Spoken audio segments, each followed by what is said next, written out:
Great. So, welcome back to well, we're trying to make a game engine, but last time, well, it didn't end. So great. Last week we had one goal, and that was to get a triangle rendering on the screen, and we couldn't manage that, which should be the easiest part about this whole thing. But well, I got a plan this week. I actually am not gonna stress about it. I was so stressed last week, it was insane. Basically, I do know how to kind of make a game engine. I've just not done it with DirectX 12 before, and I'm not that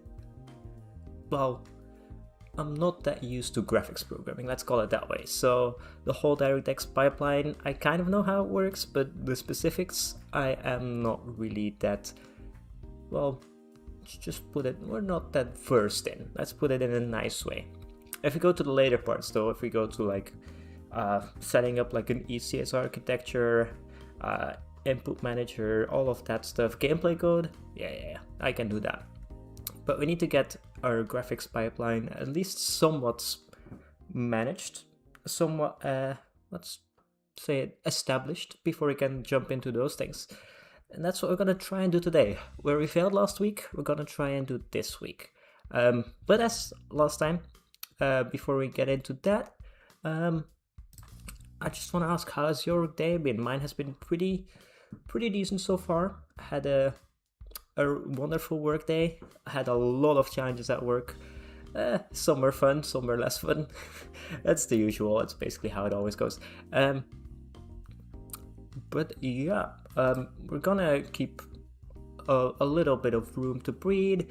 Maybe tell a little story or so before we dive into the actual coding. Which I do have some adjustments from last stream that I did. First of all, I was so stressed last week because you couldn't see me looking up things on the internet, right? Looking at the API, looking at the documentation, seeing what else it is. It just looked like I was constantly looking at my second screen, not doing anything. So this week, I actually have it set up where you can have my whole screen. If you go to the coding part later on, you'll see I can open up a window and you can follow along as how I look through the documentation, which will be very, very interesting. I know reading documentation is always the coolest part of coding. I'm joking, of course, but it has to happen. And since I'm not that well versed with the DirectX 2 API, or 12 API better, kind of have to get through it. But yeah, that's all the difference I made since last stream, I think. Yeah, that's about it. Oh, yeah, that's about it. Other than that, I did have to reschedule. Normally I was gonna stream yesterday, but I had a little bit of a work emergency, you can call it. Basically, I submitted some bad code that broke, just basically ruined the whole program for everybody. So I had to fix that, stay late. Is it totally my fault? Probably not, but yeah, I kind of have to fix it, haven't I? That's not actually boding well for a coding stream, is it? Saying you broke something? Either way, that's about all I have to say. So I know it's still a little bit before time, but I didn't have anything planned this week to talk about, so I do think it will be better just jump into the coding, see how far we've gotten last week, and then we'll take it from there. I do know this week will again be quite a bit of reading through documentation, but I did some research in between episodes, so we hopefully will be able to get through it quite quickly and get a triangle on the screen. I still make that my goal for this week's episode, this week's stream, is just getting it on screen, the triangle. But without further ado, let's just open up that nice little tab of Ryder. Hello, welcome to the stream, person that's not found. Okay, do I have everything set up here? Yes, I do. So let's start by showing off what we actually accomplished last week, which is this. We got a window, we got a rectangle. The rectangle is technically cheating because I couldn't figure out how to do the triangle. But that's it. That's all we have. So today we're gonna have to work into how we're gonna actually get the triangle on the screen, because right now we're rendering like somewhere down here. We're rendering like yeah, here it is. We're just rendering a rectangle right here. That's not how we're gonna do it. So we're gonna remove that to start off. Save it, and now if you run, rectangle is gone, and we can start from a clean slate and draw the rectangle. Why is it taking so long to put up? There it is. Boom, done. Okay. So I have a guide this week, and it's this one. Basically, it's the same one I was using last week, but I was referencing it way too much, and this is actually outdated already. You don't know how good I am, but good luck. Thanks.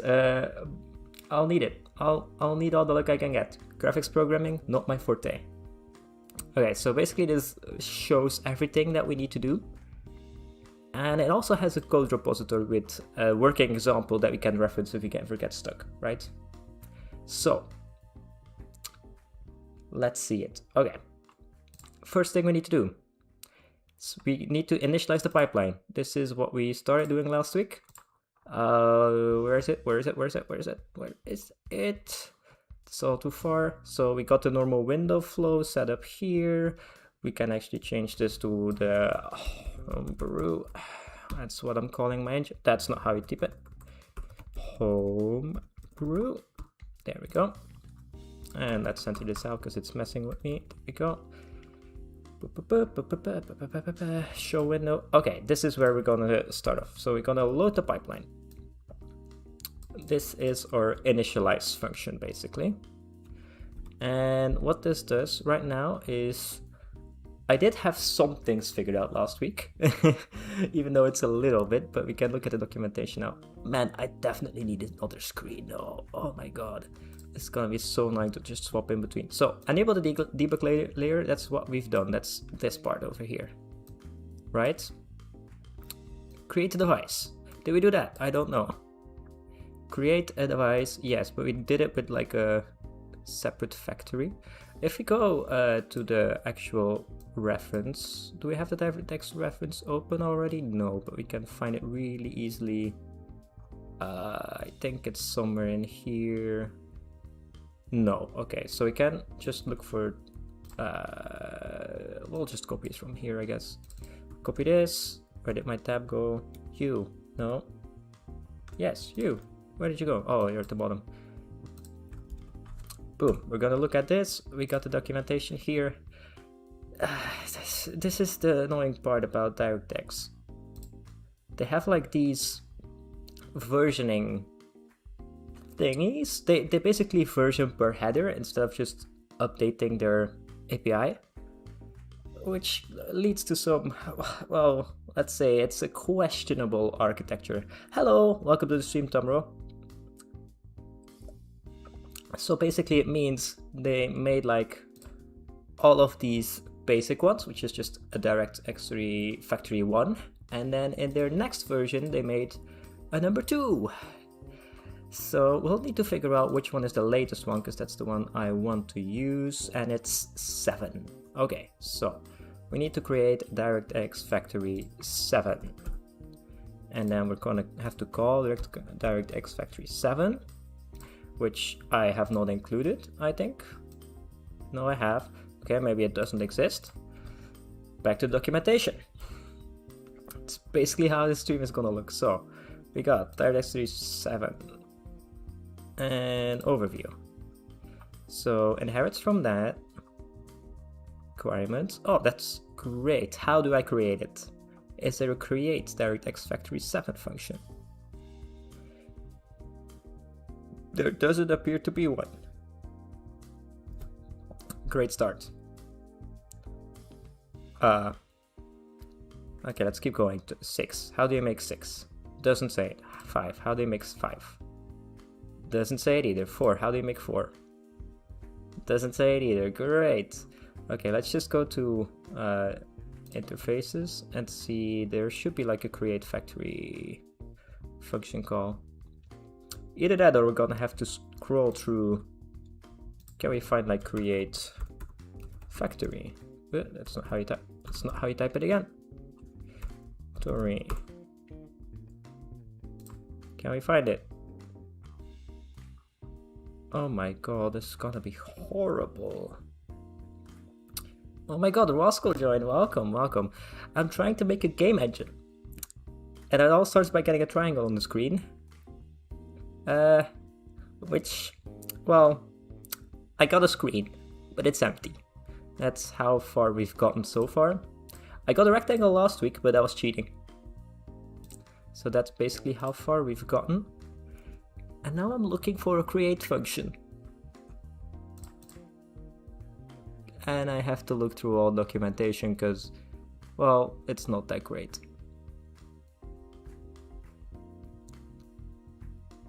I don't see how, what? There's a function 2.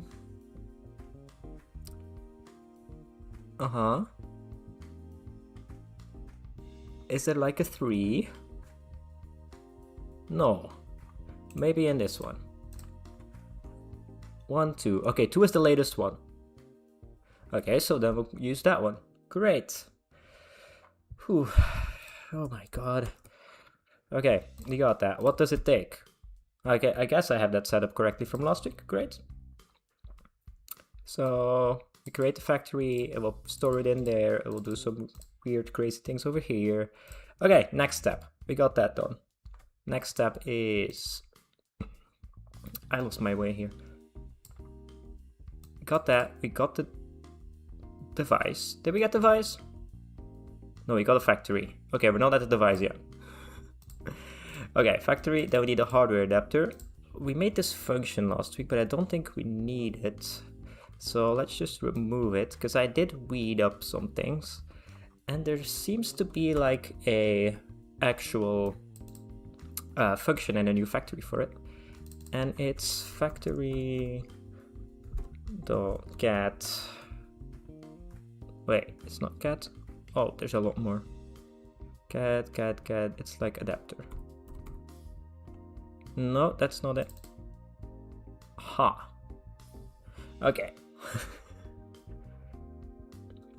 Thanks for stopping by, Roscoe. It was great to see you in chat. It's been a while. Ha, okay. We got the factory. Now we need to make an adapter. Right, okay. So, adapter. Which one is the latest adapter that we can find? It's 4. Okay. So I need to make an adapter number 4. We only got 1, so let's do 4. And how do we create it? We create it from... I don't remember what the function name was. Create adapter? Apparently that doesn't exist. Great, okay. Let's find out. Adapter. It should be in here somewhere. Declare adapter, get debug interface. We got all of that. Okay, we don't need to check this then. Interfaces, that's what we need to check now.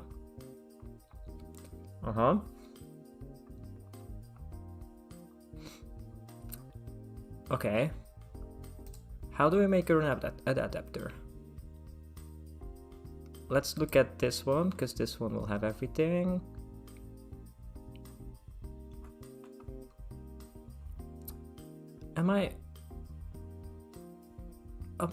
Okay, let's just cheat for a bit.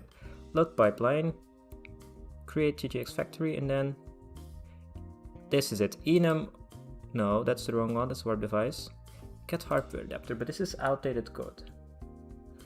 Let's see what it does though. It is enum adapter by this is the function we need. No, it's not actually, but it will guide us in the correct way.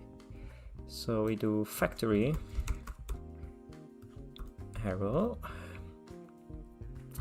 and then there should be enum adapter by GPU preference. This is the function I was looking for.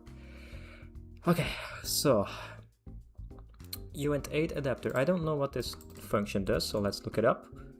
This is basically how you program people. You got this one. And what does it take? Adapter. What is this? The index of the adapter to enumerate.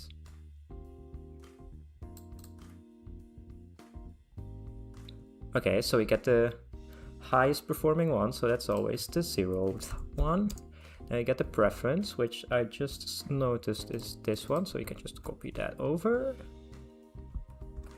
And it doesn't exist. We'll find it later, don't worry about it. And now we just do this, which is a macro to get the UID and hardware adapter. There we go, do that, and then hopefully it found this. Oh, it did! Great! So, hardware adapter done. Great. Now with the hardware adapter, we need to create a device, and this will basically mimic our graphics card. Well, the adapter is our graphics card, and then the device will make us use it. What am I doing? I'm making a game engine. So far, we got, actually I can still show you, I think it still works. So far we got an empty window. It's building at the minute. There we go. Wait, I don't even, oh no, it's still here. That's the empty window we have. Great, right? I know. And it only took like 200 lines of code. It's great. This is programming at its best. Okay, create device. Now we need to find out which device we need to create. So let's look at the latest device there is. And I actually don't know this one. I don't think it's that bad. So devices, device 1. Is there a device 2? Let's see. I hope it says it in here. Oh, it should be in interfaces. I should leave this tab open. Device 2, 3, 4. So we need to create a device 4. I don't know which one I have set up. I think this is one that I've currently just put at the top. So it's just a normal device. We'll make a device 4. Save that. We'll get rid of all of these. Don't worry about it. We're just gonna make it work first, and then we're gonna make it pretty. I lost my load pipeline function. Okay. So debug layer, still creating the device. Create device.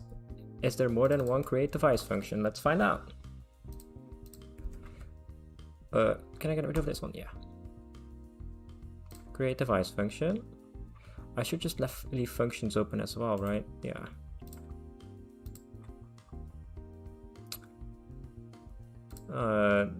Let's look at like, oh no, there might only be one. That's interesting.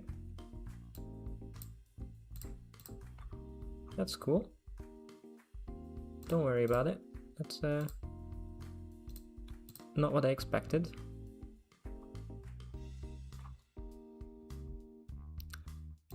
There should be a create device function. I lost it now. Oh well. We can actually just do it the old-fashioned way and see if there's a device 2. There is not. Okay, so device 1, that will work. And that will take that. Feature level 11 is perfectly fine. I think, actually, let's look it up. I don't know what this does. So it's a good golden rule. If you don't know what it does, look it up. Boom. Feature level. Okay. It goes to 12.2 already. What's the difference? So we're at 11.0. DirectX 3D 11.0. Supported directed. I mean, I don't think there's an issue with setting it higher. Let's check the create device function again.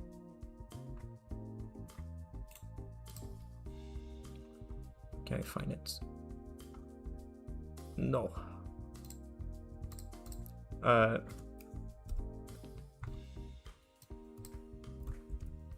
Let's find this one. It's riveting stuff making a game engine. Okay, so what is the feature level? The minimum feature level required for successful creation. Okay, we'll leave it at 11 then, because I think that's what most graphics cards are gonna support at the minute. Actually, we want that number as low as possible, I think, but I mean, 11 seems like a good number. I know for a fact, because I mean, I'm working in a game company, this is what we use. Okay, that's that. Device setup. Next, what was the next step in our guide? Device check. Command queue. Okay, what the hell is a command queue? I think I have something set up here. Okay, so we can create a command queue from our device, which makes sense. Okay. What does this command queue do? Good question. We create it from a description, which also makes sense, and we put it in a command queue. What? That's the wrong button. This one. So let's look up what this is. Oh, can I look it up here? Does this have a command queue? No. Okay, not in here. Command queue. No, I'll leave this tab open because I need it. This one. Command queue. Provides methods for submitting command lists. So this will send commands to our device. Okay. Is there like a new one? This is just the folder. Okay. So let's see if we have command queue in here. We don't. Oh, it will be on device, won't it? Create command queue. No. Huh. Interesting. Oh, it's only in a later version that we create the command queue. Okay. Device 4. Okay, so it might be on device 3 or device 2. Also, the annoying part is they don't keep these. I mean, it would have been so much easier if you just say I'm using 6 for everything and version 6, 5, and then 5, and then oh my god, it's now I need to look for where 2 is and 3 is. Device 3, okay. Trim method, okay, that's not what I need. Device 2 then. Device 2? Device 2. I mean, who has the create command queue function? Not this one. Device 1. Still in the... okay. No. Device. Create. No. Am I missing something? Am I looking at the wrong thing again? Where's my command queue? Create command queue. It's from the device.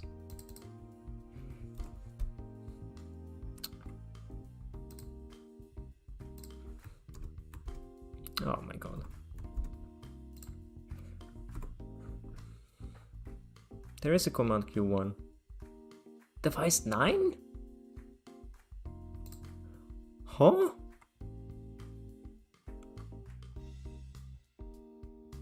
There's a device 10. Am I not looking at the latest documentation? That would be annoying. Is there like a device 10? Is there a 5? Is there a 10? There is a 10.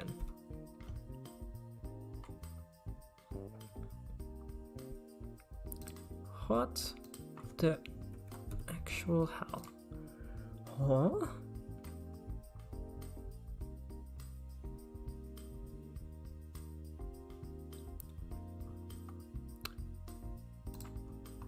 What is this documentation?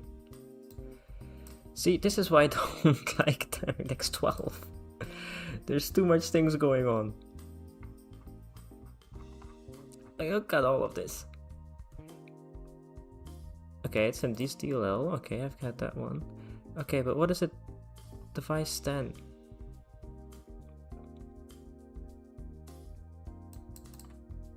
Device 9 interface. What is device 9?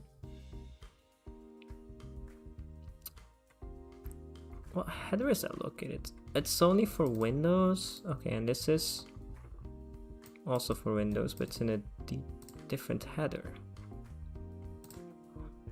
This is... oh my god, I'm so confused at the minute. I'm including that header, am I not? Yeah. So we could go up to 10. Okay. Uh-huh. Is there any benefit? I mean,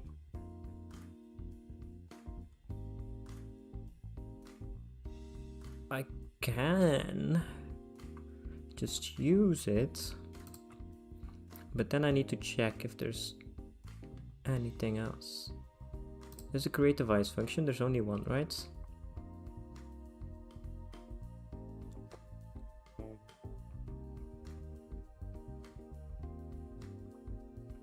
Oh my god. See, and this is where I get lost. There's so... I mean, I'm looking at... This is one header, which is just all of these, but then suddenly there's a lot of it. There's a reference. Okay, let's see what the reference. There's that structures. Okay, what the structures have. Is this... That's all the descriptors. What's the interfaces? Adapter 1 to 3, device goes up to 4 here. So why is there more?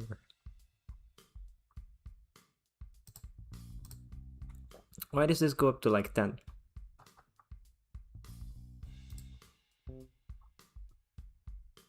Uh-huh. Structures. Device.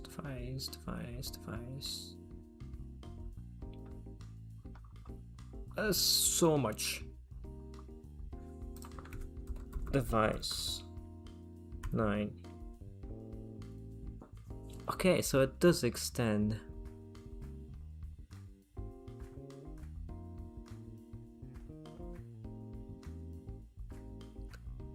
Okay, and if you do factory, it doesn't have a factory. Does it have an adapter? I can't type. No, okay, so it is just device that goes up to 10. And it's just to be determined, what the hell? Oh, it just needs different as... Okay, we'll stick with 4, and if we don't, we can always just get a newer version, but I think device 4 is fine for now. So then we can continue with create... What was it? Create a command queue. Queue. Interface overview. Remarks. Use create command queue to make this. Okay. Also see command q1. Great. With a creator ID. What the hell is a creator ID? See remarks. Okay. When multiple components in the same process share a single narrative, often they will end up separate. Blah blah blah. Okay, so I don't think I need this, and I can just do it. We're making a simple game engine here at the moment. And this just takes the description, the UID saying it's a command queue, that makes sense, and then the pointer. So that's UID of, yeah, and that's... Okay, that was a lot of work just to... just to see that this one actually is correct. The queue description, we will check the queue description and see what's in there. So let's see what the API says about that one. Yeah, no, riveting content, right? Okay, we'll leave this up because that has everything. This one I'll just paste in there. Reference, I can find this back, it's fine. Command queue. Okay, so it has type priority flags and a node mask. So why I'm using DirectX instead of something else? Yes, it is for fun. Also, by using DirectX 12 directly, I can do a lot more crazy stuff than using a wrapper like SDL. Vulkan is worse. Vulkan is basically the same as DirectX, but I've heard it takes more steps. And Metal is, yeah, kind of the same thing. So SDL reps those three, that's correct. But I think it's more fun to just do this way. Also, if you do learn it, DirectX, you do understand a lot better what is actually going on, so you can hack it more. but you can also make it more performant. Whereas SDL is just a wrapper, so you don't have that much control. Although I do think with SDL these days you have quite a lot of control, but since this is more like a learning exercise than anything else, we're gonna just use DirectX 12. Yeah, the triangle with Vulkan is worse than DirectX 12. I think by the end of the stream we will have a triangle this time. I failed last time, which is crazy. But let's see what where was I? Type. So we have command list types. The worst part about this whole thing is that it has documentation that doesn't make any sense. So what do we need? We need a direct, bundle, compute, copy, video, process, encode, none. I think we just need a command list direct, right? None. Even better. None. Yeah, we're not making a compute shader yet, so that's fine. Okay, command list, we'll leave it as is. Priority, I think normal is quite high, right? We don't need to set anything there, so the first priority is just normal, that's fine. We could put it to high if we really need to, but I think this is the only command queue, so we don't really need to worry about it. Have fun at work, thanks for stopping by. And yeah, I'll take all the luck I can get. And then flags. Did we put a flag in there? None. Oh, and it's type direct. Oh, I read that wrong. Okay, well. None is fine. And then let's check the node mask. For single GPU node, set is 0. If there are multiple GPU nodes, there's only one, so it's fine. Done. Bosh. Okay. That's command queue done. Okay, next step. Where's my dreaded tutorial? There we go. Swap chain. Okay, I do know what this is. So basically, when we're rendering a game, we have basically two images that we're gonna swap between currently. It's the images you're currently seeing on the screen and then the actual game image that we're seeing. And we're making use of two, that's a bad explanation. Okay, basically, while you're seeing one image, we're gonna start and creating the other one. But if we do that on the same canvas, on the same screen, you'll basically be seeing us drawing while you're playing the game, which is not what we want. So we have two, one for visual and one for working on. That's basically it. What am I doing? I'm making a game engine, or at least trying to, badly at the minute. But yeah, command queue setup, swap chain. I know this one. So, okay, so we have a width and a height setup. We have a format, we make a description. Oh, I needed to check the description of this. Because there's a bunch of create swap chain functions, and I want to see if I have the correct function for it. So, create swap chain for handle. See reference? No. Flip model, yeah, that's fine. Do not use this method in Windows Store apps. I don't have a Windows Store app, that's fine. So we need a swap chain 1. I'm not sure if it actually goes higher than swap chain 1. I think so. Okay, where's that handy little it's not in here, is it? Okay, well, we're gonna have to scroll through all of them. It says have a swap chain. It does, so 4 is the highest one we can find. Okay, does it have anything else? Oh, it just has some HDR stuff, so we can probably do more high-end, or well, just not high-end, more modern graphics basically. So swap chain should be in this list, and we can see that 4 is the last one. Great. So how do we create it? It doesn't say. So I guess it's with the create swap chain command. I think we've set this up correctly already, because I think this is a 4. It's a 1, so let's create a 4. There we go. It will complain. Because create swap chain for window handle does use a swap chain 1 pointer, I guess. Yes. Oh, that's gonna be annoying. Okay, well then how do we create a swap chain for? Let's just create swap chain for, let's see what it gives us. How to create a swap chain, perfect. Oh, there's a create a device and swap chain? Device, and what swap chain is it? Just a normal one?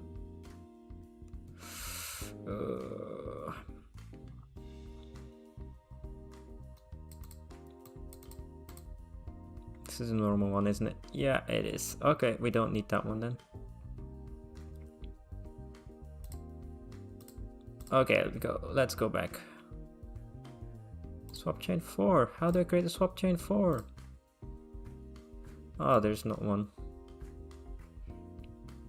Is there anything we need? Well, let's just create swap chain for window handle. It's in 2, it creates a swap chain 1. Let's have anything else. Let's see what the flip model is. Maybe this will tell us. Brief, direct flip, flip, flip. I don't care. It's too much reading.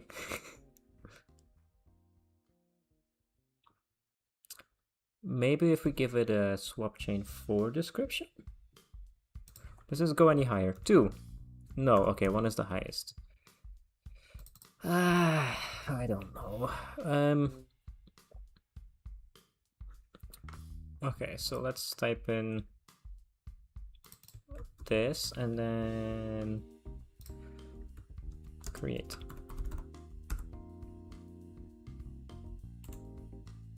This will just be the DX thing again. Yeah, okay. Oh god, are we gonna have to start checking Stack Overflow? Oh no. Oh, that's a lot of text. Okay, this one doesn't explain anything. Create. Example. It's also always the magic word. Oh, it's just this one. That's just the method. Ugh. How to get to it? It's no longer recommended for apps explicitly as a swap chain. Windows does not guarantee, therefore it's recommended to always for more details, blah blah blah.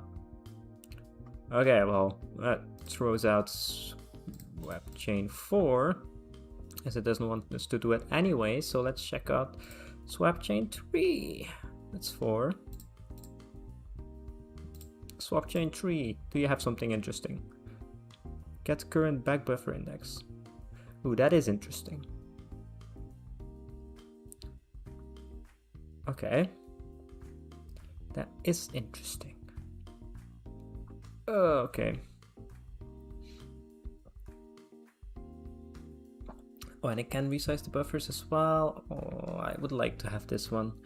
But I'm guessing same issue here. If I change this to a 3, it will still complain. Why can't I just... Can I convert swap chain 1 to swap chain? That's not how I type it. 4.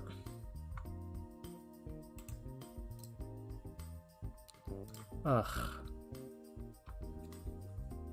Device and then swap chain, and your swap chain, it's not even specified here.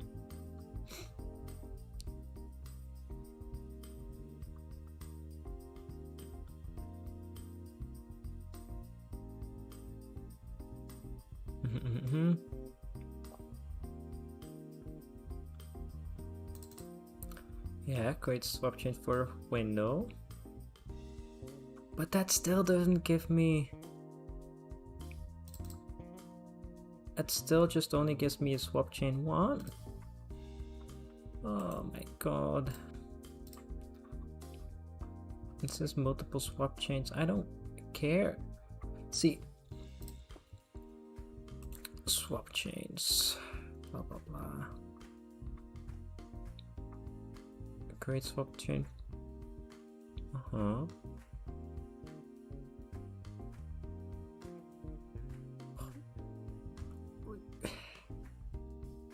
I know all of this already. Give me the... Okay, a college, Oregon State University. Please tell me you got something better. Swap chain. Yeah, it's fine. Yeah. It's OpenGL. I don't need OpenGL.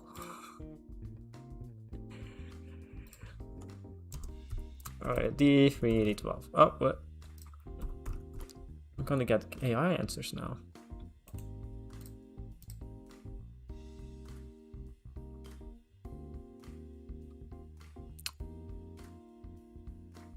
Yeah, that's all fine.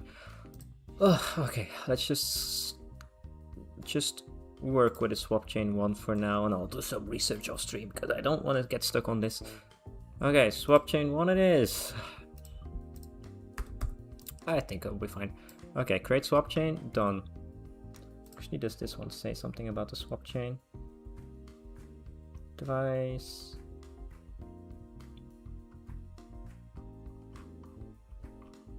Come on, Q. Swap chain. Swap chain 3, how do you make it?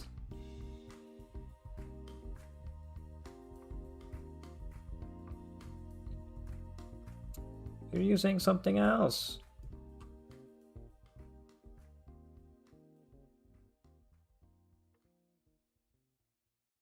Now you're just costing it up. Okay, we can just cost it up, that will work. Huh. Oh, we're gonna have memory leaks galore. Add as well. So let's just put a swap chain 1 pointer in here for now.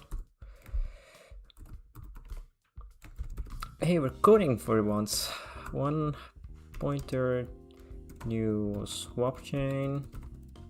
There we go. And then we'll do that in there. And then we're gonna set... Oh, this is gonna be horrible. Swap chain equal to... Let's at least let it cost it, right?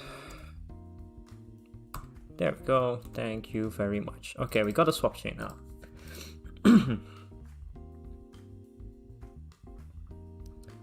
I don't know what all of the rest is. This is how far I think I know what to do.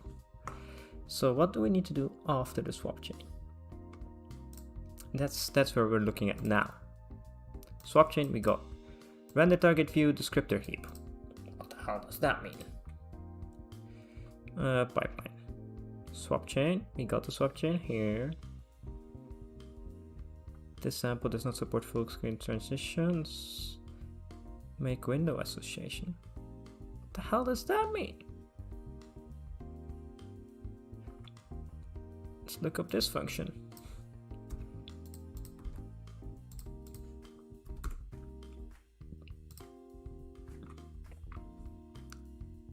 Oh, I don't think I need this because we use the other call. I don't think I need to use this. We already have it associated to the window. Because they didn't put it in. Oh, they did put the handle in here, so maybe I do need to do that. Okay, wait, hold on. What does it say? Allows the monitor to monitor an application message queue for the alt enter sequence. Oh.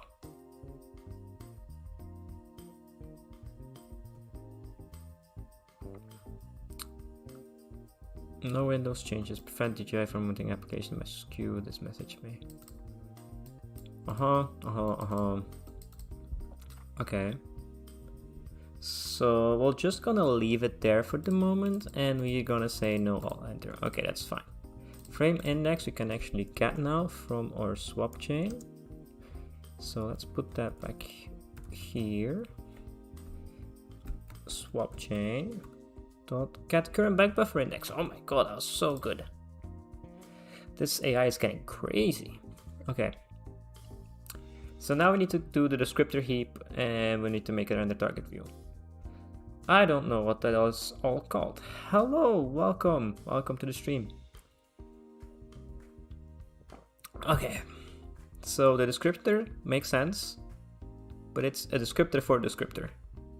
Describe and create a render view target view descriptor heap. Okay, so I have this already defined, I think. Same thing I got now on YouTube too. Well, you chose to click on the stream, didn't you? Okay, cover this. Look at some more documentation. Ooh. I will be so glad when we get this, the triangle on screen. Oh, okay, what does this do? The descriptor heap collection contains application. Descriptor heaps contain many objects that are not part of the pipeline object stage. Shader reviews to the and samplers. I mean, sure. So we're gonna descript how what is. Doesn't it have like a? Wait. Oh, I didn't do the descriptor. I did that. I'm guessing that's just a descriptor heap is just something general, and then we can do it for a render target view. So let's see what this does and what the settings are in there. That will help understand it, I think. Okay, so we have type, number of descriptors, flags, no mask. Okay, bit of the same as the other one we saw. So type, I think we're gonna leave that as render target view, but we can also put samplers and other things in there. And the render target views. Okay. Oh, we can also have depth stencil view. Okay, that makes sense. Okay. Only have a render target at the minute. Number of descriptors in the heap. I think that's just one. Am I wrong? Probably. Oh, frame count, which is 2. Because we have 2 swap changes. I don't know where frame count went, but yeah, frame count is 2. That's fine.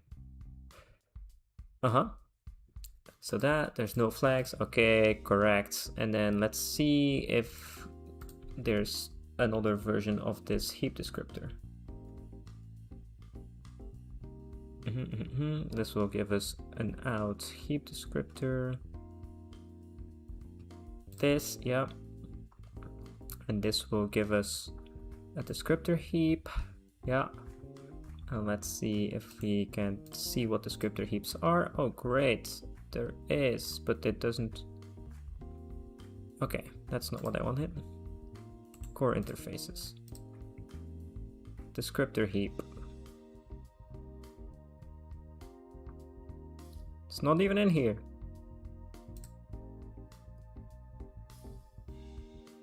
Yes, I am developing a game engine from the ground up. Currently, we got a window. That's it. And by the end of the stream, I want to have at least a triangle on there. And once that is done, oh god, we can start cleaning it up, making it nice. And now we just need like shaders to work, meshes to work, and that will be good enough for graphics wise. Maybe lighting, but lighting is like, we can add that later. It's not, I mean, lighting is not that hard to add in later on actually. Because it's basically just shader magic. Although we might want to look at default rendering. Oh, I'm getting ahead of myself. Yeah, what was I looking for? I forgot what I was looking for. You distracted me. Descriptor heap, that's what I was looking for. Yeah, I wanted to see if there's one more version of it, but I don't think there is. We can easily check by just... because I have the latest, this one. So if you go to descriptor heap and just put 1 there, there's not, there's 2, no, okay. Just checking for safety reasons. Okay, so we got a descriptor heap. Creating an engine by yourself, quite hard. Yes, that is true. It's not something that will be done in like a week. I know that for sure. It's something I wanted to do all my life, so I better just get started at some point. So here we are. And it's way more fun if I have people to laugh at me at how bad my code is. So that's fine, distractions are fun, don't worry about it. Okay. Yep, okay, so we got our descriptor heap, that's done. What is this? Oh, I need to do some more research on this. Okay, so we created our descriptor heap, yes. Why do we need the size? We needed to create a render target view. Okay, so we'll come back to that in a second. And then we get the handle from the heap start. Okay. It's fine by me. So I'm guessing we'll just put a render target view on the heap that we just made a description for, I think, and then we create a render target view from a frame count. Oh, that's why we need two, so then we create two render targets. Okay, render target 1 and render target 2, which is both frame buffers. Okay, that makes sense. And then why do we need the size? Oh, we need to offset it by... Okay, let's look this up. I don't understand this. There we go. Let's clean this a bit as well. Get the size of the handle increment for the given heap. The value is typically used to increment the handle into description. I better go back to mount. How do you get it? Okay. Create a descriptor heap for resources. We have frame count. Create a descriptor heap, yeah. Okay, this one is then used here to create a render target view, but we offset it by this, which is this. And do we use that one at all?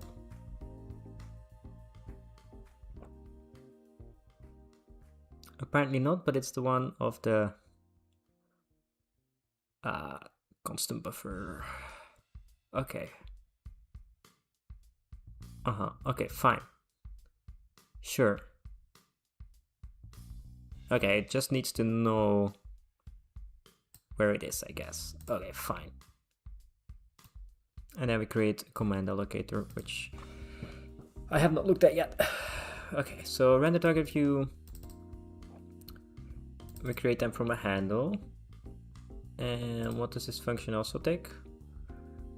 The resource. Okay, so it's actually a resource. Oh my god, okay, interesting. So everything is a resource now. That's not what I'm used to.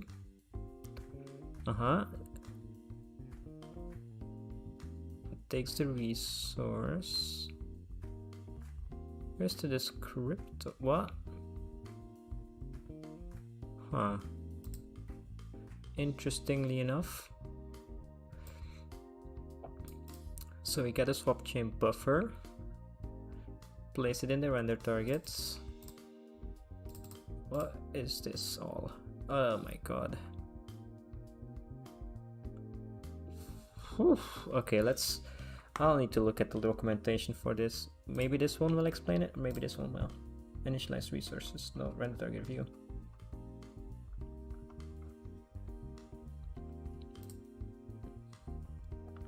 Okay, descriptor heaps are objects that handle memory allocation required for storing descriptions of objects, shaders, references. Okay, so they just explain how something is stored.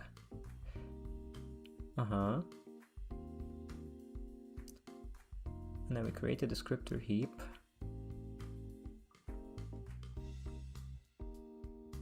I don't know what root signature is yet. Heaps. Constant buffer, vertex shader, pixel shader, index shader. That's not what I need yet. Render, what does render say? That's pipeline state. Oh my god. Okay, not that one, this one. Render target view. Descriptor here can where a descriptor fully describes an object to the GPU. Thank you, that's useful. I was looking at it the whole time. Okay, so let's scroll down to create a render target view. And then maybe it will explain how we do all of it.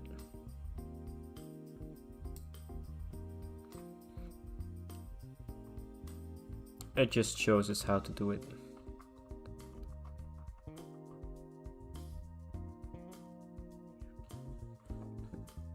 A heap description. Okay. Thank you for not explaining anything. That's useless. Okay.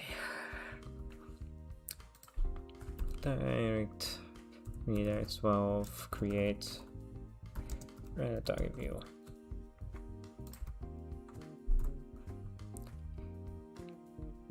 Creating descriptor heaps. Okay, maybe this will explain it. To create a descriptor heap, you must descriptor type. Yeah, okay. Properties, yes. I've looked at all of those. Created the descriptor heap. I get what it is. It just stores information about the descriptor.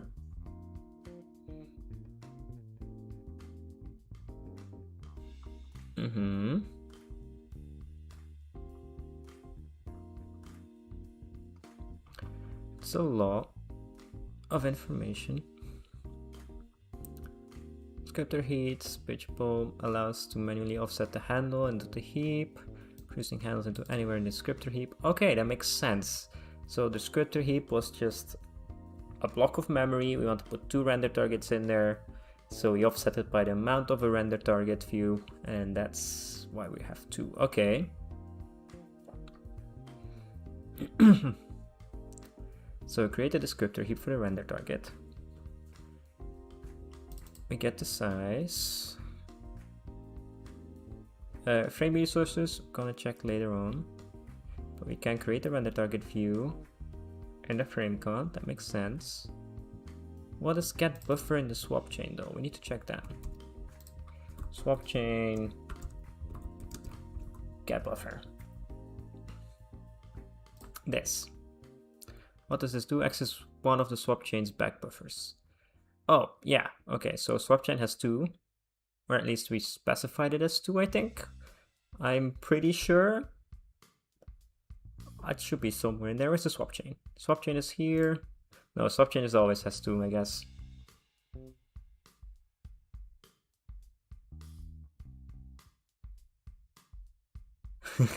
Yes, I'm learning while building. Honestly, it's just graphics programming that's not my forte. Once we actually get into designing the engine, I do that as a day job as well, so that's making this a little bit easier. I would almost say cheating. But graphics programming, not my forte. Also, this is basically how you program every single day. Don't know anything, just look at the documentation, learn it from there. But yeah, so we got our buffer count here. Okay, I get it. So we get to one of the buffer counts. Okay, that was useful. Where was it? I lost my... Yeah, okay, so we got that. Then we create render target view. I still need to look at this function because I do not know. So we have the buffer there. We store it in our render target as a resource, and then from that resource...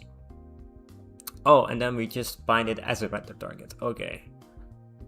So then it knows we're gonna reference it. Okay, so we can reference it by this handle, and then it will know it's in that resource, and it takes that description. Whew, okay, I understand now. Okay, so that's crazy. Great descriptor. Done all that, we get the size, so we know how... There's basically 2 objects in our heap, and this is the size of 1 object. We get a handle to describe it. Why do we only have 1 handle though? Oh, just because we're only using it once. And then we get the start, and then we offset it with the next handle. Okay, so I get it. Okay. So we've put in there, we get the buffer from our swap chain, which will just give us the first frame. And then we convert that frame into a render target view we can access with this handle now. Well, we can store it at that handle location. And then we offset the heap and do it again for a second buffer. Okay, command allocator, that's the next step. What the hell is a command allocator? Command allocator manages underlying storage for... Okay, so it's just an allocator for everything else. And we only need 1 of them because we only have 1 command queue, that's my assumption. Yeah, I think that's it. Can we just check what the command allocator does? It should be somewhere in here. My parents wanted me to... I'm so scared of switching right now into career to management. Hey, you... Don't worry about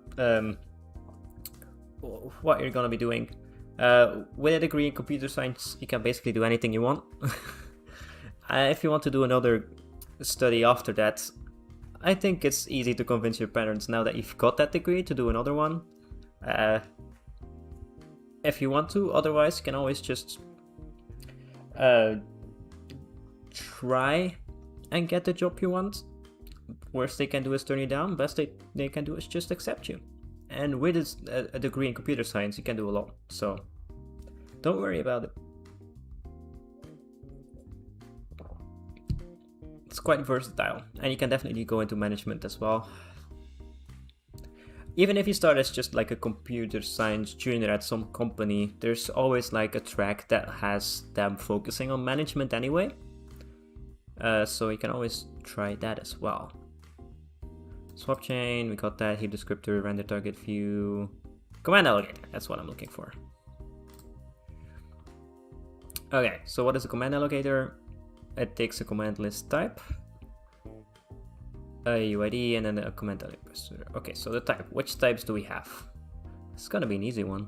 Direct, bundle, compute. Okay, so we know this is gonna be a direct one because our render target view is direct, right? So direct, and then we make command allocator.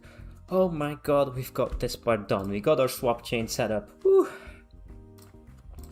That's great. Now we just should have exactly the same like we had. How long has it been? An hour ago. Great. But it's set up correctly and I understand it now. We need to worry about this later though. We need to put this in some kind of class. But yeah, look. Screen. Exactly the same as it was before. Perfect. And I think it's time now to put our triangle on there. And for that, let's go back to this thing. No, this one. Okay. So we got our load pipeline. Load assets. Lengthy process. You're telling me this is going to be worse? Many of the similar stages as DirectX 11. Great. Oh, we might have to do shader code now. Okay. Set to command list via pipeline state object. Blah, blah, blah, blah, blah. The following API and process are carded in succession. Create an empty root signature. It's great. Load and compile the shaders. Okay, great. We're gonna have to write a shader now. Create the vertex input layout. Pipeline state. Create and close the command list. Vertex buffer, vertex data. Vertex buffer. What the hell is a fence? Oh, this is gonna be great. Okay, so we got the example here, but again, we'll need to check if this is up to date. Oh, it has the vertices for a triangle. Very useful. Oh my god, this is so long. Oh my god. Okay, step by step. Create root signature. So we need a description. I mean, we could just copy this and then fix it. Okay. Let's copy bit by bit. So we're gonna copy this. It's not stealing. Oh, it's always funny. Okay. So we need the signature. And then we're gonna make it just a pointer. Oh, it's just a blob of data. Oh, that's awful. And that, there we go. Okay, so next, let's look at this. I'll leave this open, this one. Now we can change. There we go. Root signature description structure. Okay. So what does this have? Why is this layout so weird? Is there another one with a better layout? This one. Okay, why is this a weird one? It shouldn't be this, it should be this. Wait, what the hell is the difference between a C DirectX one and a DirectX root signature? Also create a C DirectX one. I need this one. Where is it? It's just in the DirectX header. It should find this. Maybe it's called differently. Like slightly differently. Yeah, that's the one. Whew. It's gonna be horrible. This is uncharted territory for me completely. I have never made this root signature description before. Is this even correct? Let's look at the other one as well. The C DirectX one. This one. A helper structure to easily enable easy initialization of that. Okay. Oh, we could use the cDirectX one then.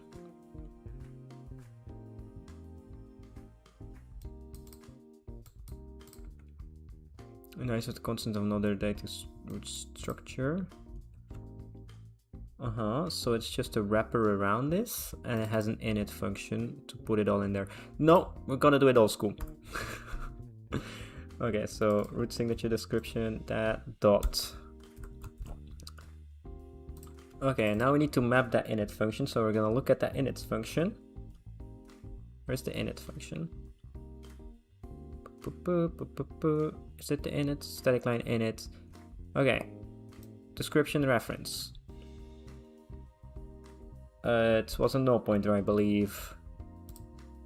No. Okay. Anyway, it will have the number of parameters and then the parameters. So it'll be 0 and const and 0. Oh my god.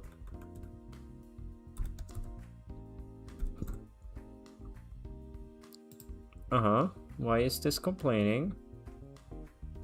Okay, I thought so. Then we have parameters, which is a pointer to null. There we go. And then what do we have next? We have number of static samplers, which is 0, and then static samplers is no, and then root flags is none. Okay. But we need to change the root flag, so we need to fill in the samplers. Oh, okay. And then let's just fill in the samplers as well. Number of static samplers is 0. And the pointer to the static samplers is no pointer. We don't need this anymore. We got our root signature description. Great. Now what? What does this actually do? What does this actually say? We don't need this anymore. Okay, so what does it do? The number of slots in the root signature is the number of elements in the parameters array. We don't have any. Number of static samplers, we don't have any either. And then root signature flags.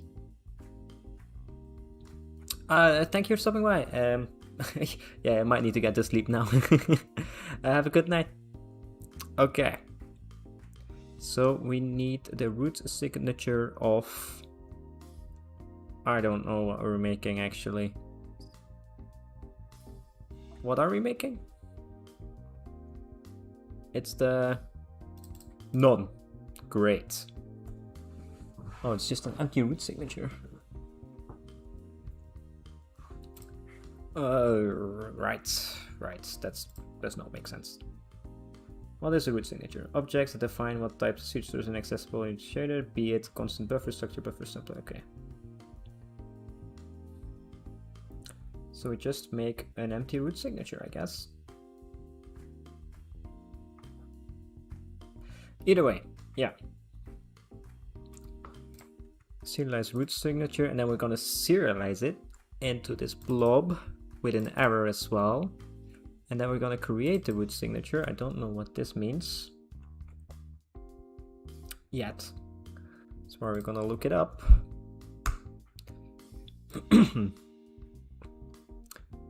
And it will create the root signature layout. Great. And it will put it in pointer to the root signature, I guess. Oh, and that's pointer to a memory block. Oh, okay, that makes sense. So root signature will just describe some part of memory, and then we put it in there. So this will just be root signature. Okay. Interesting. Either way, got that set up. Get buffer pointer, get buffer size, makes sense. I know it's stored in there. I don't know what the 0 is. Let's look at that. 0 is the int.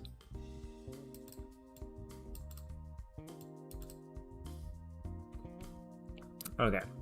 Single adapter. You don't need to worry about it. It's just 0. So redo that signature version. Oh, we don't. I do want to look at this because it seems that it does something a little bit differently. Boom, boom, boom. There we go. Serializer root signature version 1 that can be passed into there. Is there another version? Doesn't seem like it. It's probably gonna be in. Is this in any? Okay, don't worry about it. Okay, just it works. Good. Next part. We got an empty root signature. I don't know why it needs to be empty. Pipeline state. Oh boy. So I could just copy all of this code without doing anything, right? And it will work. Oh, we need to make our pixel and vertex shader here. Oh, that's gonna be great. I might just copy these though. I don't want to get into learning that. So we got 2 pointers. We got shader data length, pixel data length. Read data from file. Oh, I don't have this function. Okay, let's just steal that function then. Where is it?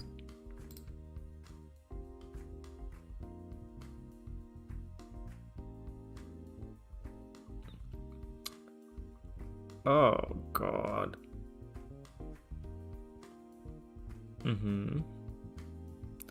Yeah, file handle and then get file formation. Data is just end of file. Oh, it's just bytes? Oh, that's easy. Okay. So it's just a pointer and a size. So it's just a block of memory basically, right? It's just a bytes pointer of that file. Oh, that's easy to make, I think. I think that would be easy to just implement that. Although, it will be hard to get correct or check if it's correct. But it will just be char pointer, so we could just see the whole file. It's not that it's... Okay. Tricky but interesting, because I think we just can put it in a string stream and then read out the bytes. I think we can do that. Okay, let's worry about that later. We might need to come back to this because I'll forget about it. We need to fill these in basically. Right. Okay, so we'll have our vertex shader data here, but we need to first say our layout. And I do know what this is. I don't know why we need to specify it here though. So let's look at what an input description is. At this point I'm basically done and just wanna do it. Okay, so that and it's an element, it's semantic name index format. Okay. So semantic aim. Wait. It's an array, yeah. But then why is it semantic index for the element?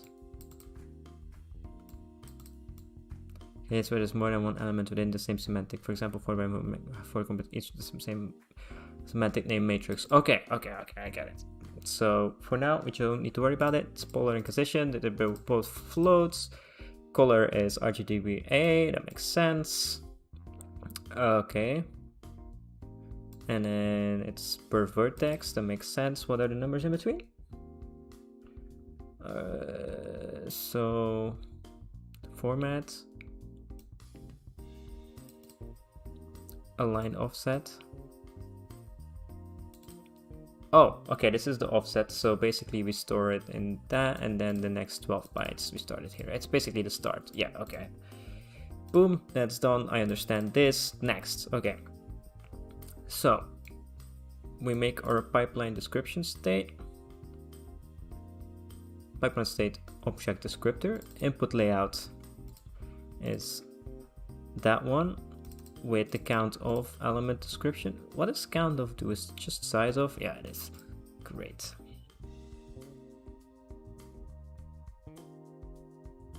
Yeah, makes sense. Just 2 basically, right? Can it say it's 2? No, apparently not. Root signature is just... is it the pointer? It is the pointer, so we can do that. Vertex shader is this one, pixel shader is that one, raster state default, blend state default. Oh, I do know all of these terms, that's great. We don't need that, we don't need stencil, that's all fine, we don't need to set this up now. Sample mask we don't need to worry about. Triangle is fine, there's only one render target. And target view, yeah, that's what we set up in the other one. There's only one sample, and then we create it. Okay, I do understand all of this. We do need to go back to this, but I don't want to worry. I want to set up everything first, and then we'll see it doesn't work, and then we'll come back to this. Alright, hello triangle.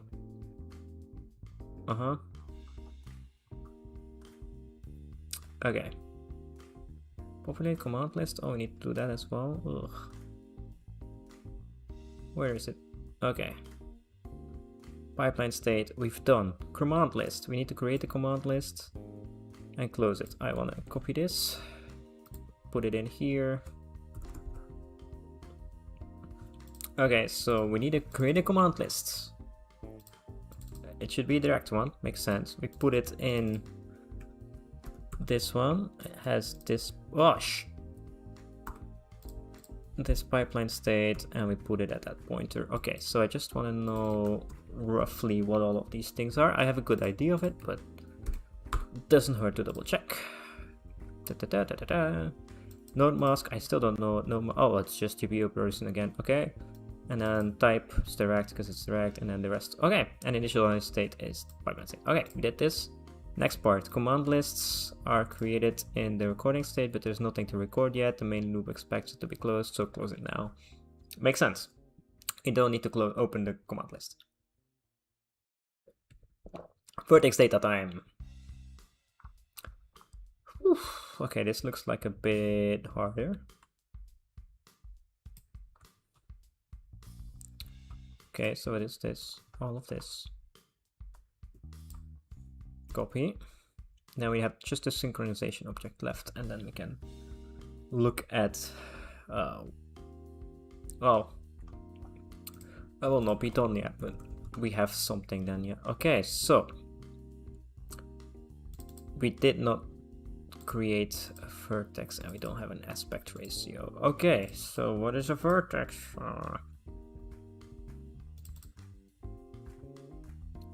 Wait, what is a vertex? Why is it 2 points?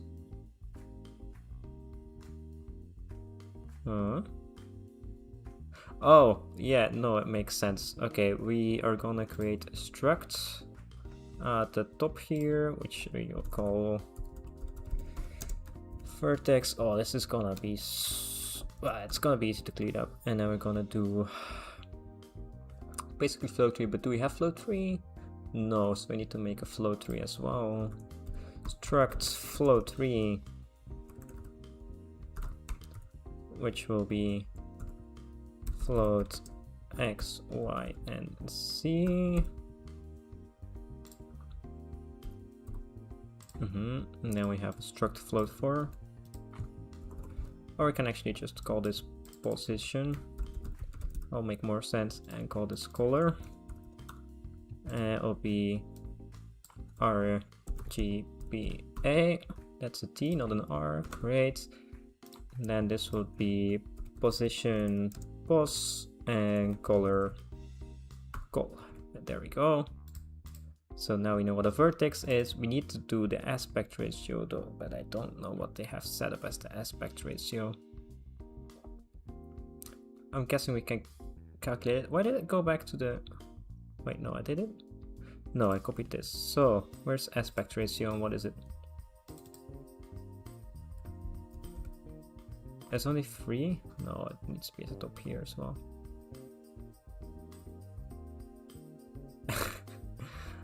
Aspect ratio is somewhere, but I don't know where it is. Great.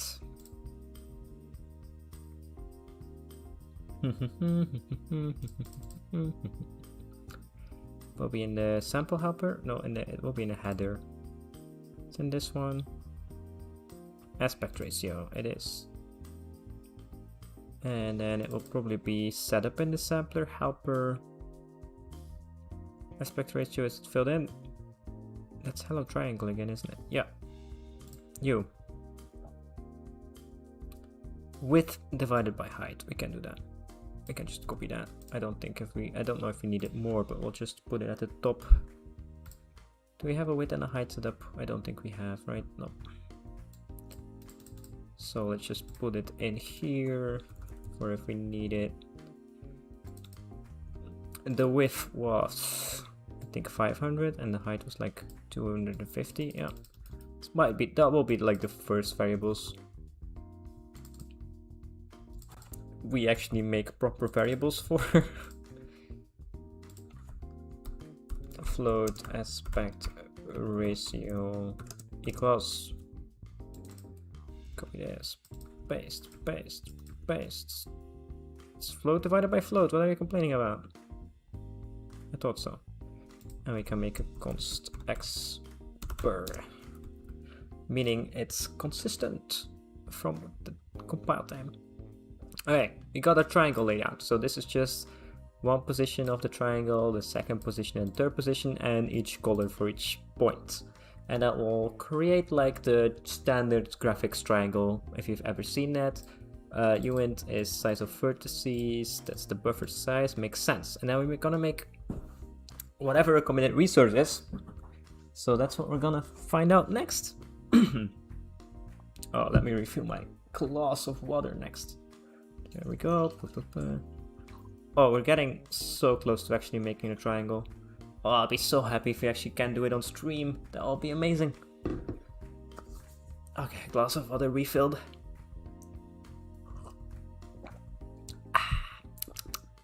Great water. Okay. Committed resource, whatever this is. What are you?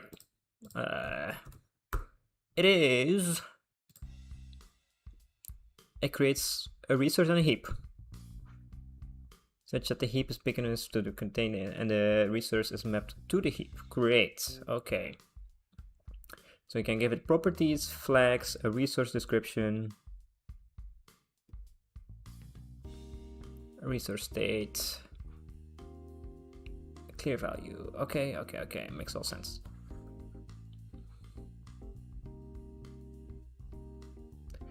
What do you mean my function does some return? I'm trying to get a triangle on the screen by the end of today. We'll get there. Why is it complaining? Taking an address of class is a non-standard. What? Yeah, that is weird.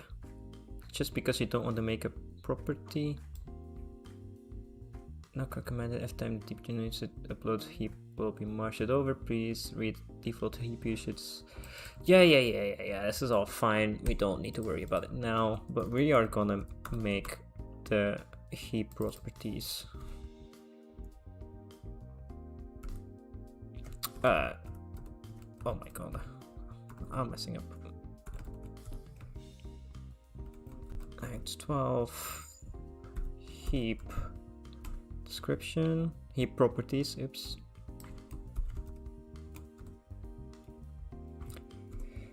Heap props. The type is upload. And now we can do this instead of that ugly looking constructor. It works, I know, but I don't like that. And then we can make a resource description as well. And here,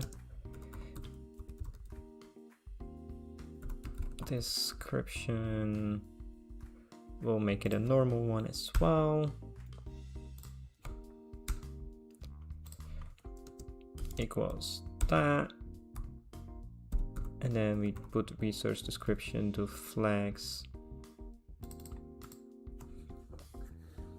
Okay, we'll need to that, and then resource description dot dimensions, resource description dot map levels. Oh my god, this has a lot more things. Oh my god. Okay, we'll need to look at what this function does, because I don't know it yet. Copy this, put it in dish, boop. Okay, and then buffer will allocate, easy allocate a buffer, right? But what does it actually do? Text 2D, no buffer, where's buffer? Sub resource, where's buffer? Will be the top one and I missed it. Buffer, this one. Okay, specifies the function. Function initialize the following parameters. Flags is none.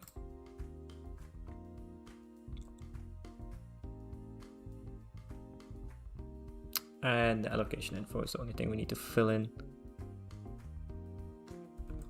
Okay. Allocation. What is it not? What? Res alloc info. Why does it not have that?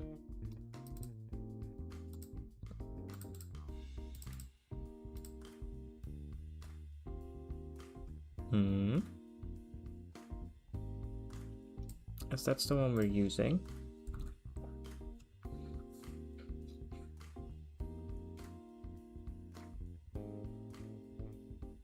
Let's just take a width, flags, and alignment. Okay. So width, flags, and alignment. So we'll fill in the width with the vertex buffer. Flag will be none. And alignment will be 0. And then I don't think we need to initialize anything else. And then we can remove this for the resource description as well. Generic read state makes sense. And then a null pointer in there, which I don't know what it does yet. Okay. So I got the properties, we got the flags. The description, a resource state is just read, and then clear value we just put into null. Okay, so we don't clear it. Okay, that makes sense. Whew, we made a committed resource. What's next? We copy the triangle data into the vertex buffer. Okay, this is like the stupidest way to do it, but it'll work. So we do that. Then we map our range.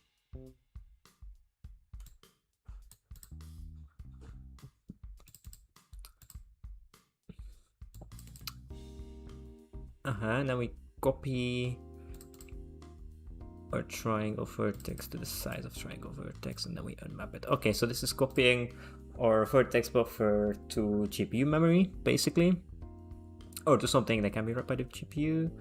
And then we have a vertex buffer view, which I think I just made a vertex buffer view there. Okay, and this has the buffer location, which is the one we just made. We get the address of that, we get the stride, the size, that makes sense. Vertex buffer done. Yeah, that makes sense. Okay. What happens after the vertex buffer? I have the same question. Good, you're asking. We need to do the synchronization. And this is the part I also have never looked at before. Interestingly enough. Okay. Wait for previous frame is gonna be interesting because I don't have that function. We create a fence. What the hell is a fence? I don't know. Let's find out. Creates a fence object. Thank you very much. Okay, so fence flags, we'll check that in a second. Let's look at what a fence does. Fence, an object used for synchronization between CPU and GPU. Thank you, but what does it do? Oh my god. Fence, synchronization. A fence lets your program know when certain tasks have been executed by the GPU be uploaded or excluded in memory, or when you finish representing to the screen. So it just tells my CPU that the GPU is done. Okay. Good to know. Good to know indeed. Okay. Code. We created the fence. No non-flags. Okay, okay, and the fence value is 1. What the hell is the fence value? I don't know. Create an event.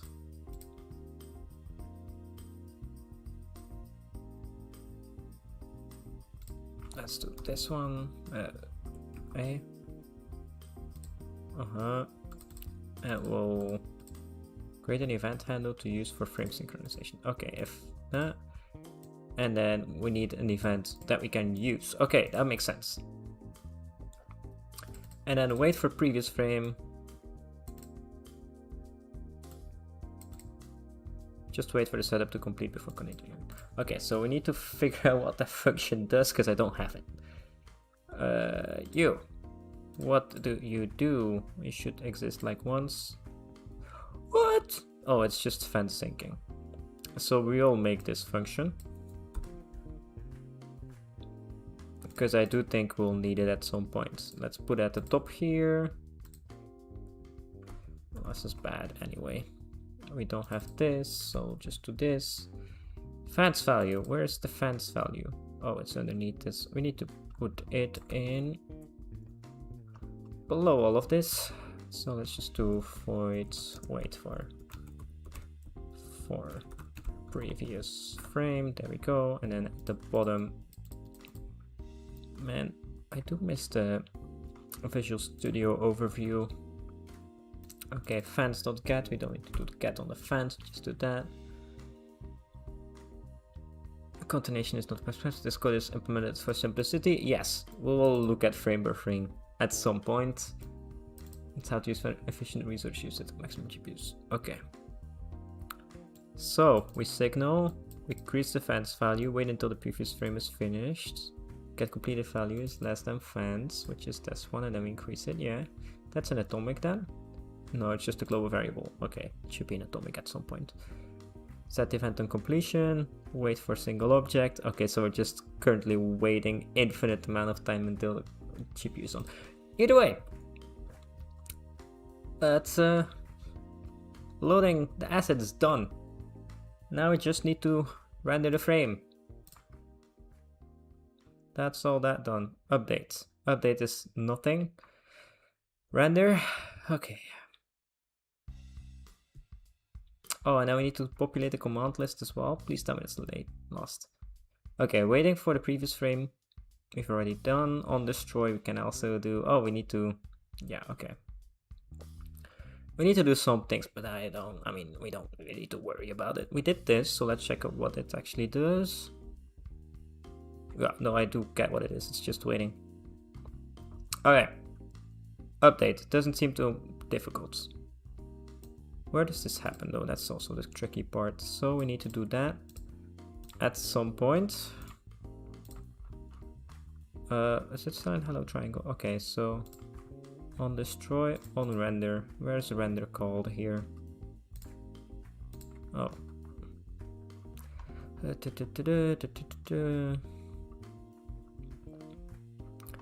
Okay, so we do that. Load pipeline, load assets. Oh, it doesn't show me. Great. Oh, it's probably just in the main then. As in Windows 2 application run.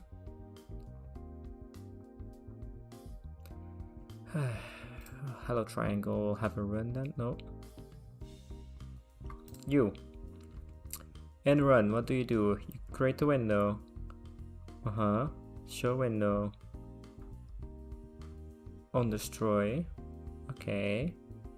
But where do you draw it? Oh, it's probably in the Windows proc, isn't it?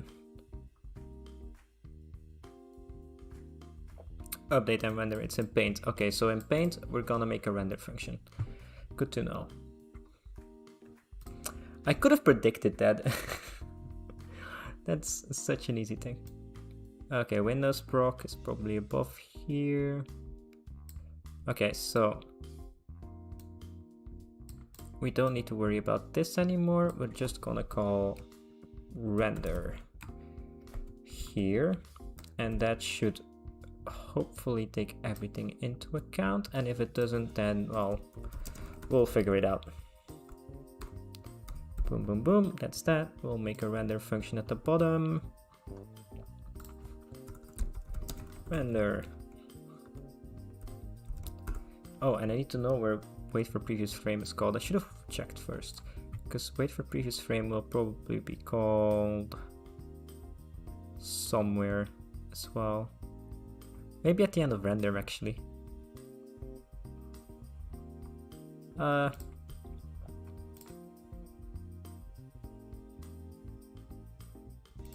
is it called? It's called, that's the synchronization. Yeah. Oh, it's called at the end of render. Okay, so it will need to do that. Makes sense. Okay. Create fence, we check that. Okay, so our render function, how does it look? Oh, I needed to copy this. Yeah, copy this. Populate command list. We'll make that function after this. So, void populate command list. There we go. Don't worry about it. We'll tell you later on. Okay, so we got the command list and then we just execute it. That makes sense. That's not that hard. And then we swap our buffers and we wait. That's very easy. So populate command list is probably going to have all the logic that we need. It has a lot. So we'll see what it does step by step, as always. So let's just make it first. Void populate command list. There we go. And then copy the whole shebang in there. No, step by step. So, oh, it's not that long. Okay, so we'll do this and then figure it out. So we'll reset the allocator.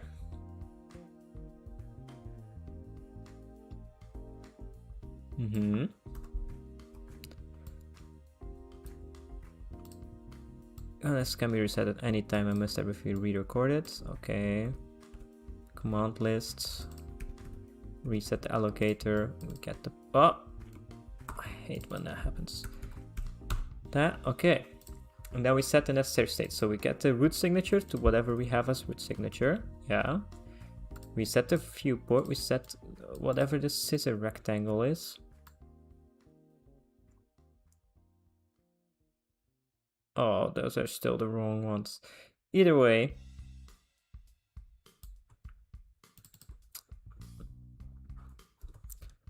They are made in there, so we can actually check.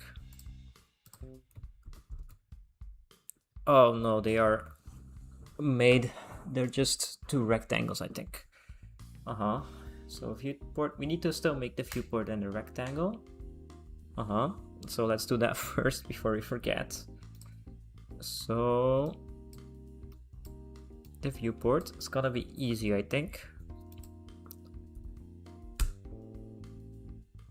DirectX 12 viewport, and can we just do that? Top left, top right, width, minimum depth must be that. So top left is 0, 0, width is 500, height is 250. Okay. And then this is a rectangle, same thing. So let's do boop, boop, all of that. And then what does this have? Left, right, right, left, top, right, bottom. Okay, so left. Wait a minute.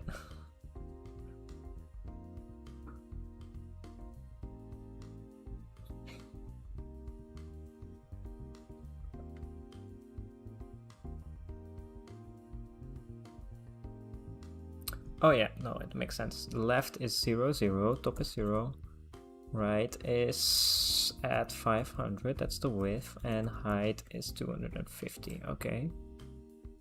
Oh, and the minimum and maximum depth? Oh, we still need to fill that in. Let's put in 100, I think that's fine. Oh, let's just put 0 and 1, maybe that will work, we'll see. Actually, let's check what the DirectX 12 viewport does.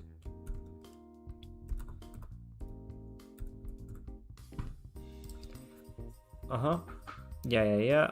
We have that. What does it set as the... Oh, it's just DirectX min depth and DirectX mode. Okay, let's just copy those then. That and min depth. There we go. Okay. So, viewports, just a rectangle, setup, great. Okay, resource barrier indicates that the back buffer will be used as a render target. So, frame index.get, no, it's just this one. State present, target, okay, we put in the resource barrier. then what do we do? Frame index, why is it underlined? Fine, we'll just make that a UN 10. Where's frame index? Oh, it is. Okay, let's just boop. Done. It should not complain anymore. Oh, it complains in all the others. Oops, never mind. Should not worry about you anymore. Great. I do want to learn about resource barriers, so let's just find out what that is. Because I do know that barriers and fences we're going to use a lot. Notifies the driver that it needs to synchronize multiple access to resources. So we'll put in a barrier that says we're going to read it, I guess. After usage of sub-resources. New wave barrier. Okay, so it's transition barrier, so we're gonna transition. Oh, it makes it like that? No. We're gonna make it ourselves. D12 resource barrier. There we go. Barrier. Don't you dare not let me setting up itself. Dots. Okay, and then we'll need to look up this function call.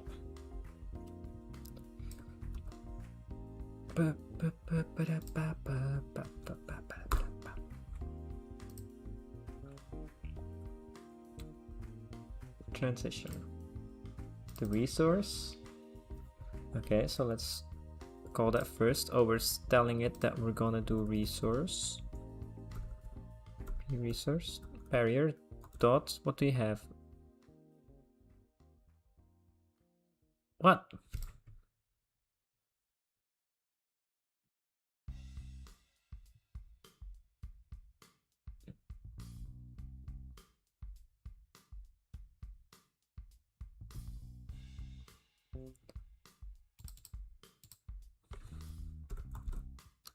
Oh, it's gonna be a barrier descriptor, of course.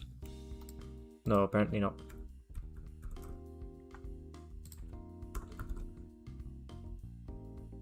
It doesn't have a...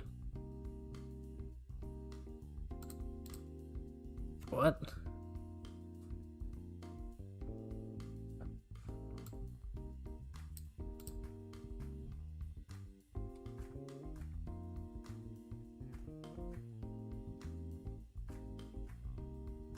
Huh?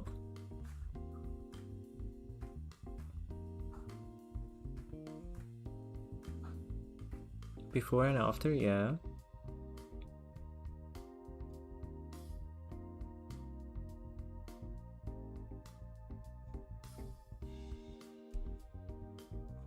Then we get...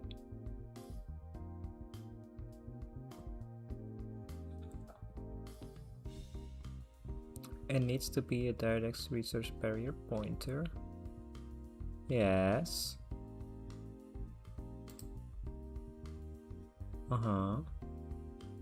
Is it like a descriptor of this? Or how do I make it?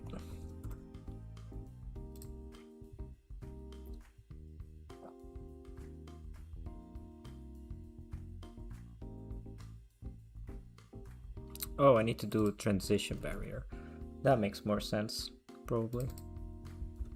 Right? And then I can probably do a resource. Be resource. There we go. Okay, now we got it. There's multiple. And then we put the render target in there. So we're saying we're gonna do it on the render target. Barrier. And we're going from present to target. Okay. Before. Present. And then state after. Target. Oh, I'll just copy this one. Boom, done. We do this.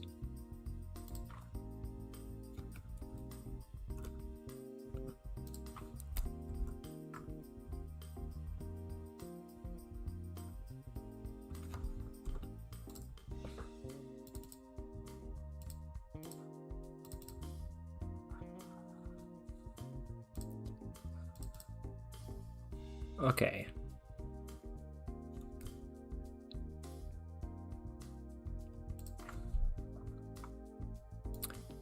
Interesting trans barrier. We're gonna have some hacking to do. I'll clean this up later. There we go. We're gonna make a transition barrier here, and then we're gonna copy this, paste, paste, paste, and then we're gonna do a trick 3 there. 12 resource barrier equals trans barrier. No, just trans barrier.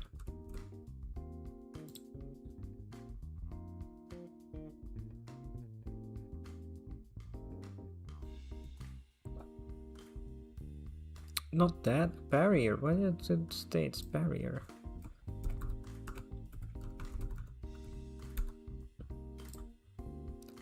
Okay, that works.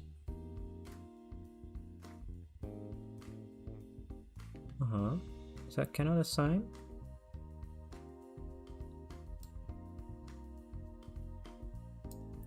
This is a union, right? Oh my god. No, it's not.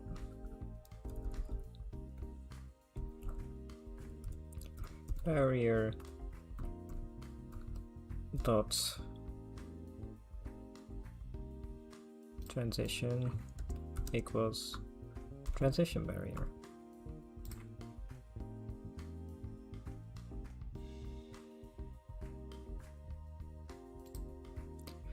Okay, and sub-resource, do we need to fill sub-resource in?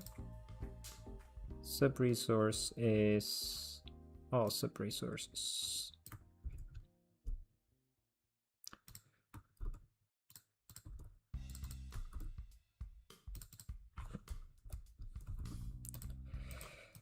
Okay. Okay, I see why they made a helper. Either way, I'll do it the hard way.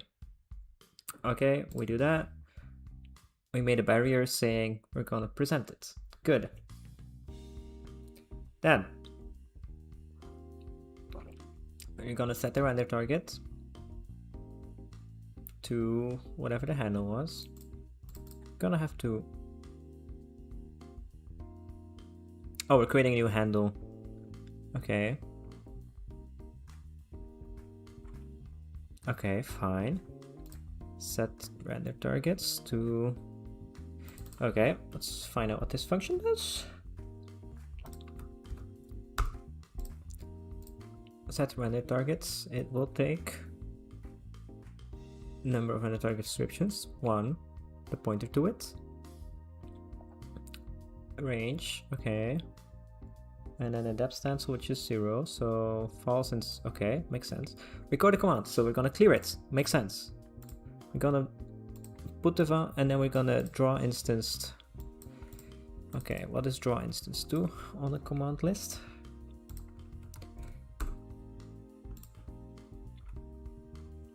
That's Cypress 11, no, on the command list. Factor count per instance, instance count 1, factor location, instance location. Okay, so we're gonna draw it once at 0, 0, makes sense with this vector buffer. So we're gonna set all of that correct. Clear color is something. And then we're gonna transition the buffer again. So we're gonna make another barrier here.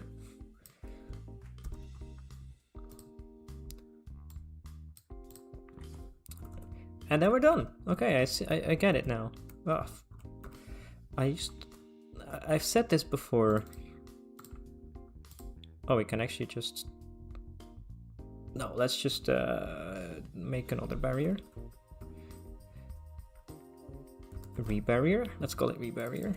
Makes total sense. Barrier 2. Oh, this is so bad. Copy that, put that in there. That's barrier 2, and it's still at that frame index, but these two are going to be swapped around. There we go. We can remove this, and then we're going to close the command list. Boom, done. Whew, populate command list, done.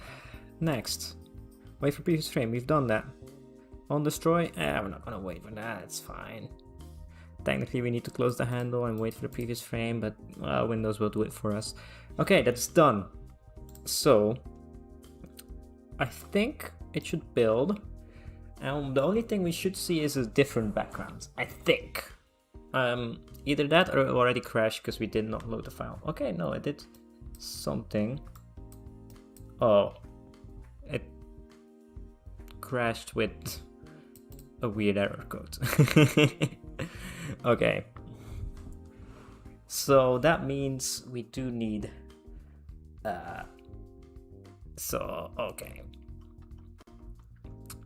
what if we just, I know we commented out something over here, right? Oh, it's 0 and 0, it's fine. Oh, it's null pointers, that may be an issue. Okay. Okay. So now we need to do this. We need to render the data from the file. And we need the vertex and pixel shaders. Oh god. Okay. How do we get that to work? It's the last thing. And then we can debug whatever's going wrong, because there will probably be something wrong. Okay, so I'm gonna first of all get those files. They're in assets somewhere.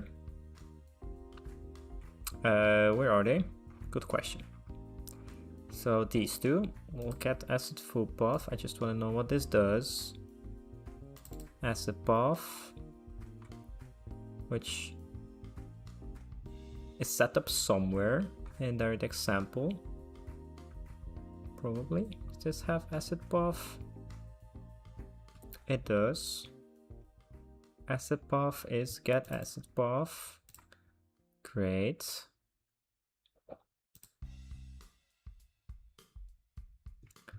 Oh, just tell me where it is. Samples.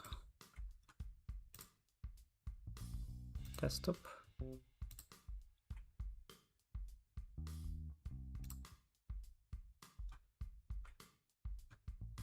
Assets. Oh, it might just be in assets. No.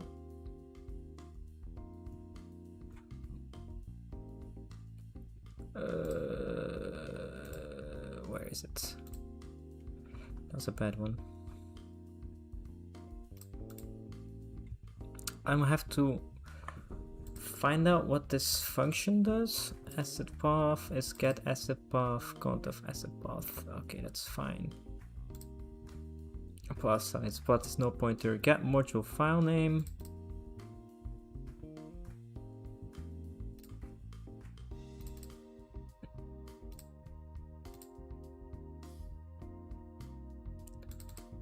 Which is not explained anywhere, probably.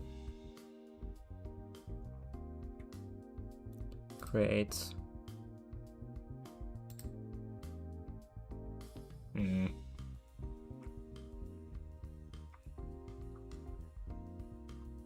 There isn't assets here though. It's ray tracing. There should be one in Hello World. That's that one. That's the wrong one. It's the Hello World.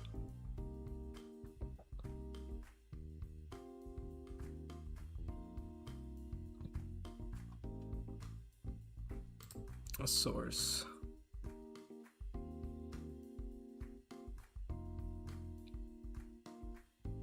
Graph, sandbox, window, triangle, texture. Who has the assets? Desktop. Is there an assets folder here? No. Who has the assets? Read me, where's the assets?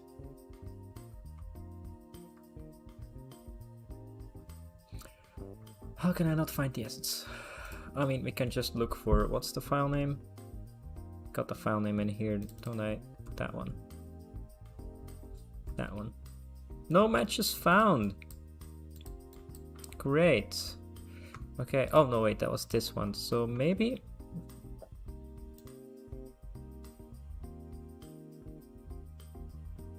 the files are here somewhere. Vertex shader, pixel shader, no. Shader.hlsl. Okay, great. Where is it?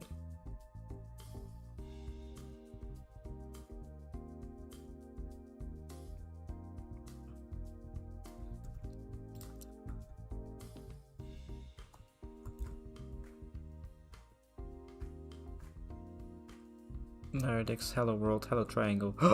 This. It might be this. It is! Oh my god, it is. Oh, and we need to separate the functions, and that's why. Okay, so we'll need to copy this file, so we'll just copy it fully. And then we're gonna create a new one. Add file. Let's just call it vertex shader .lsl. Okay.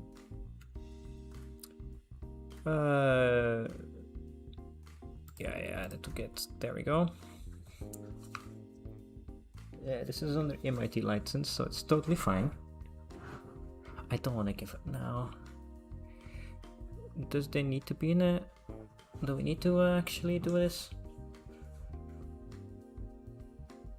I might just steal the function for now, and then we'll figure it out later anyway. But oh my god, I don't want to worry about this now. Okay, let's rename it. We'll cheat here a little bit. Okay, so let's call it shaders.lsl. Okay.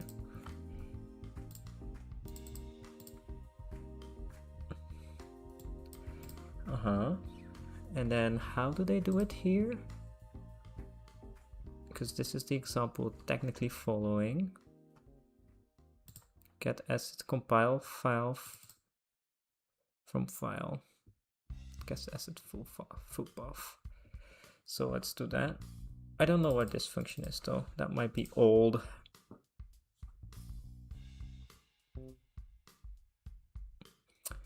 Oh my god. Let's see how we can do a high-level compilation. Is there a directs HLSL file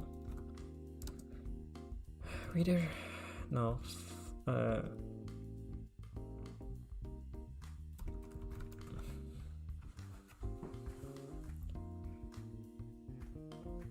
Is it that? No.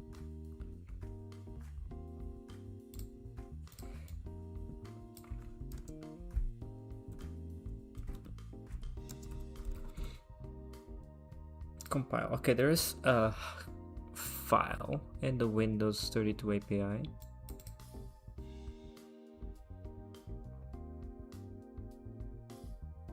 You can use this API developer, but you can't use apps that submit. For the section compare shadings. Okay. So we can do this. Compile from file. File name. Oh my god, is there an example? Of course there's not.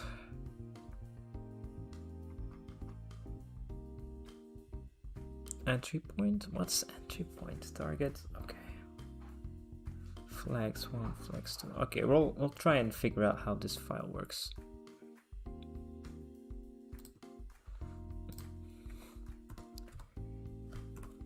Let's see if it already finds that function. It does not. So where is it located? Oh, it's in a separate compiler lib, so we'll need to put that in our CMake. There we go, save that. We'll need to advance build, release build selected projects. I can't find it, kind of. Oh, there's a that, but that should be fine, right?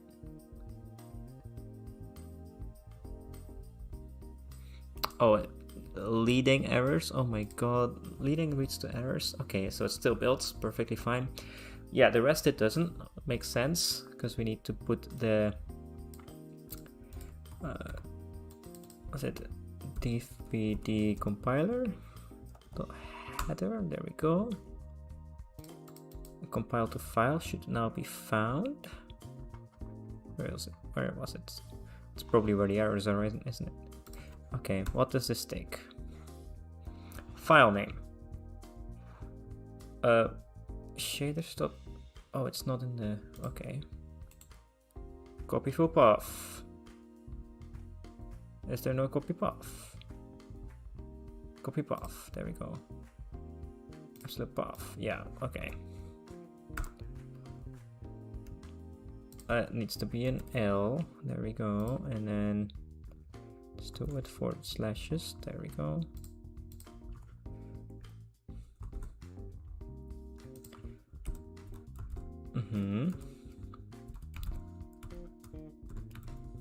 Oops.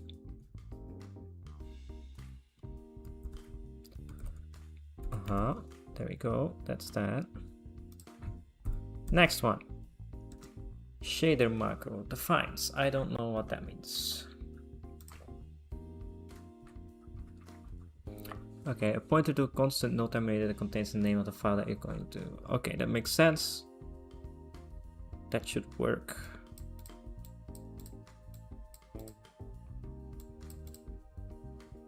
An optional array of structure that defines shader macros. Each macro defines a name not terminated. If not set, set to no. Let's see what this contains.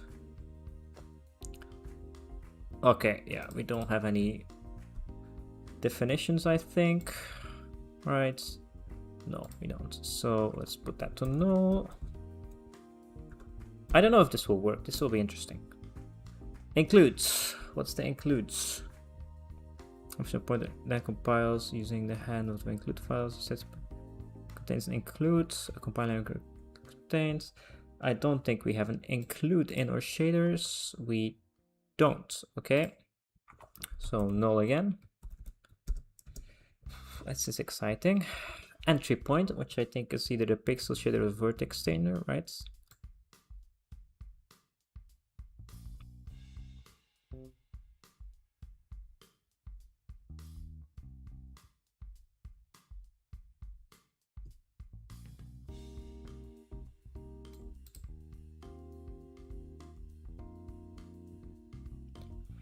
Okay, so entry point I think is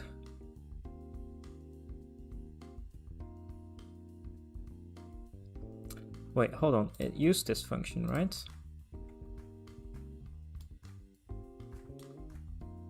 Compile from file. Oh, there's a compile from file. Is that the one I'm using? Okay, so full path. No pointer, no pointer. Okay, so vertex shader, pixel shader. Okay. So null or no pointer is the same thing. So now we need this. Let's just copy that for a second. Paste it in here. Do that. So our compile flags. I don't know where the compile flags are here.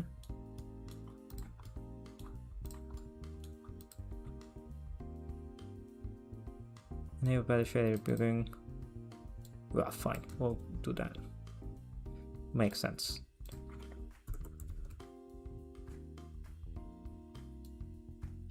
Vertex shader is this, right? I think at least. Oh, they put it in a blob.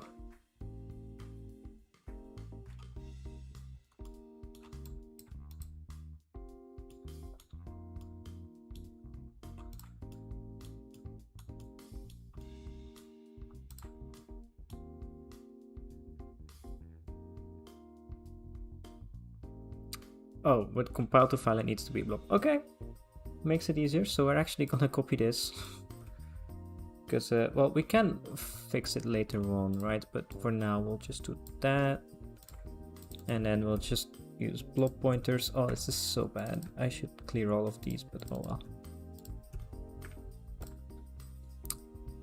Vertex shader, there we go.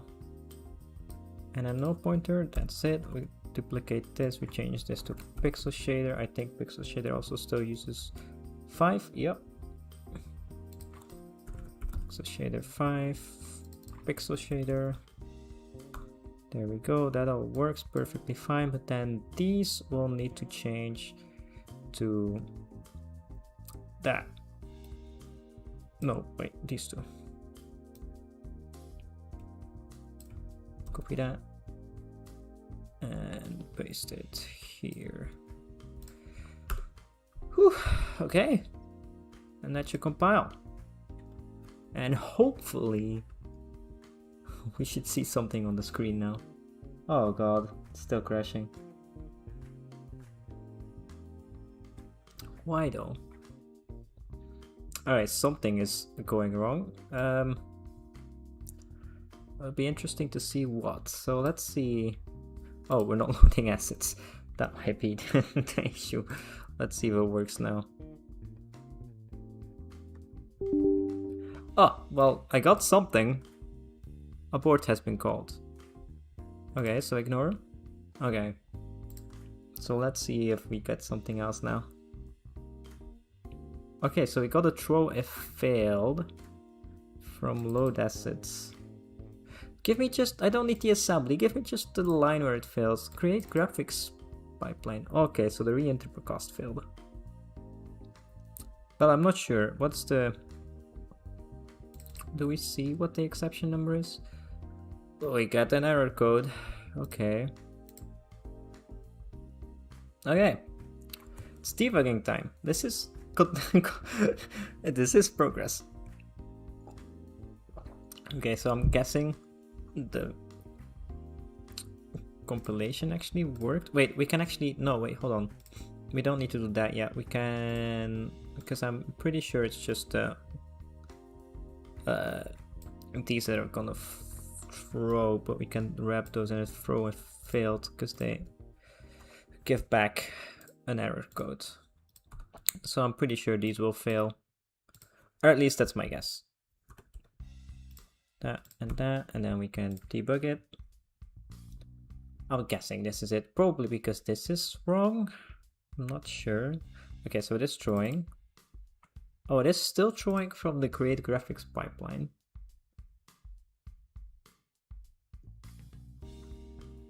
Oh, there's something here that's not correct. Okay. What's the error code?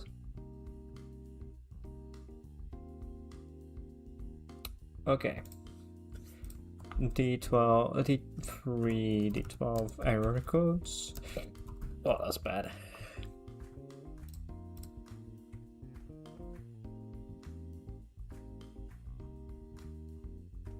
DGXI error codes. Yeah, this is the ones I need to look for. And it's 8,000 copy hex. Can I do that? Copy value. Okay, fine. This one. 807. Oh no. Oh no.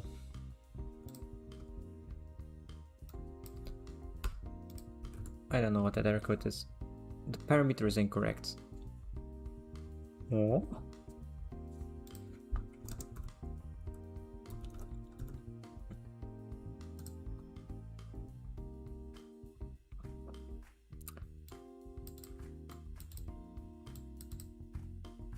Debug graphics debugging, but it's Visual Studio, I don't have that.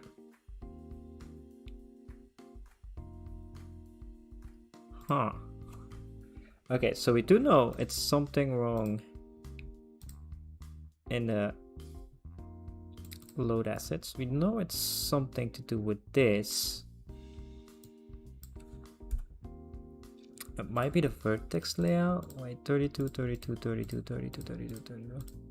Position and color. That's what I did, right? Position and then color.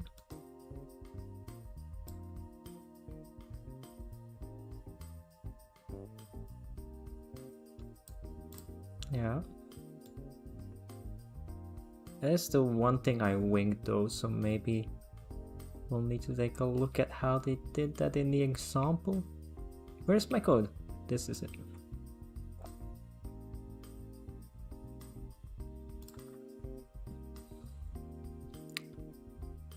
Sample description.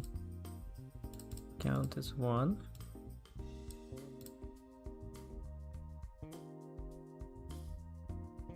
Uh-huh. I'm in debug, why is nothing showing?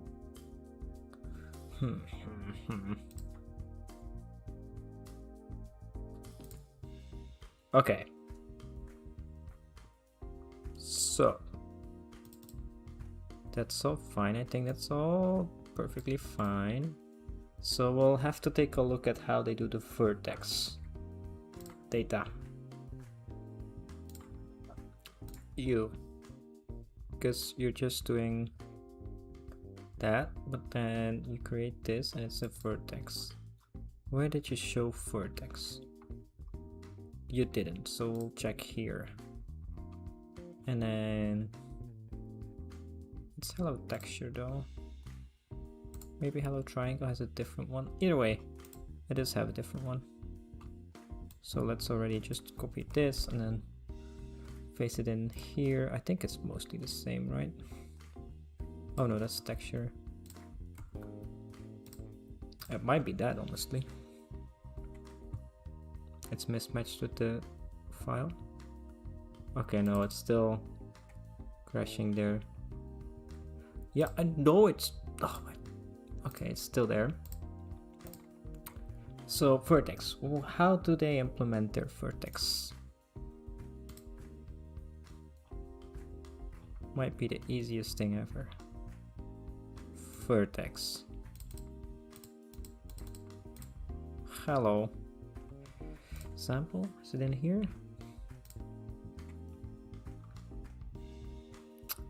Vertex, vertex, nope.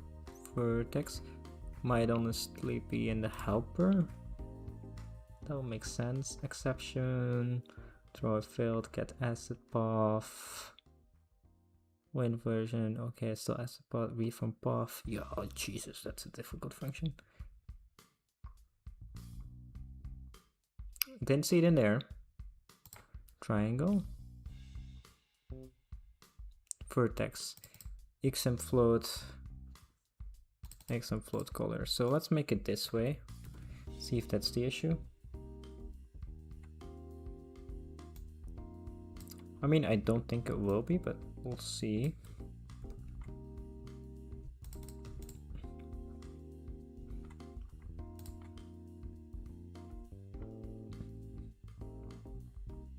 And XM float is... It's from DirectX Math, I think. Yeah. So I hope I can just include that header. Can I? DirectX Math. Let's do that.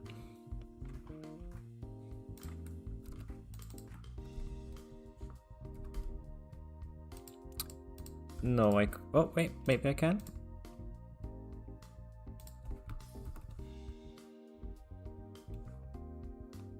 I'll enter. I'll enter. Okay, so it's that. Is it any different? I'm guessing this is just still like XYZ, yeah.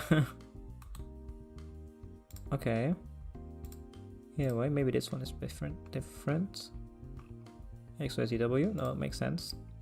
Can I compile now? Oh, we might... Why DirectX and not Vulkan? There's not much difference between the two. I mean, I am on Windows. DirectX is slightly easier than Vulkan, if I remember correctly.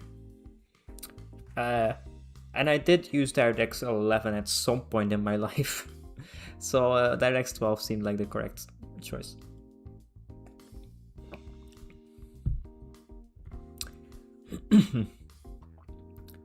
Why is it still failing? This wouldn't have happened with Vulkan. You're right, I should have changed to Vulkan. Okay, we'll have to step by step do it. Let's do that. Boom. Let's see where this goes wrong.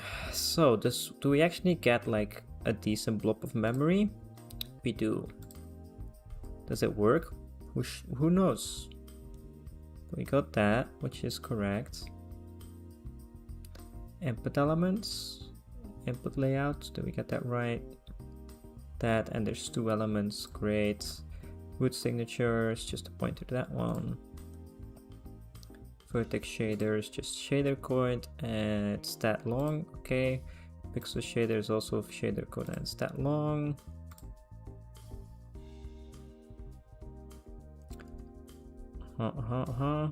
Triangle. Did I mess up my RTV format? Where do I make it? A bit more, don't I?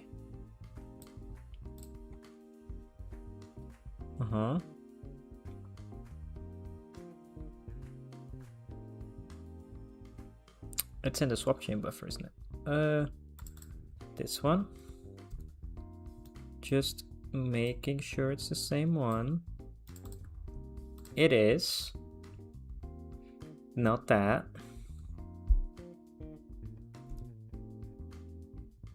It throws an exception. Great. Oh,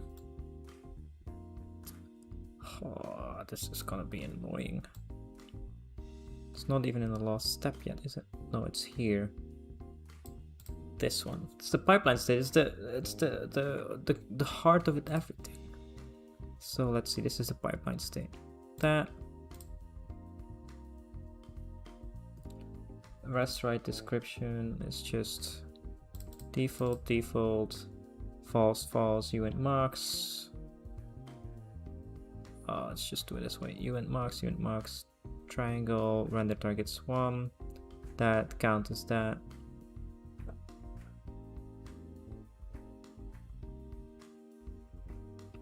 I don't know what I'm doing differently here. This is correct.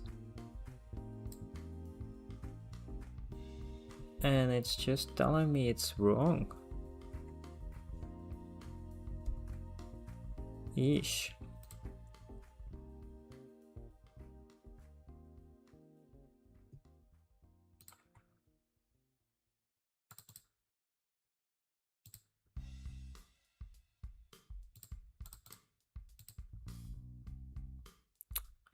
I don't know.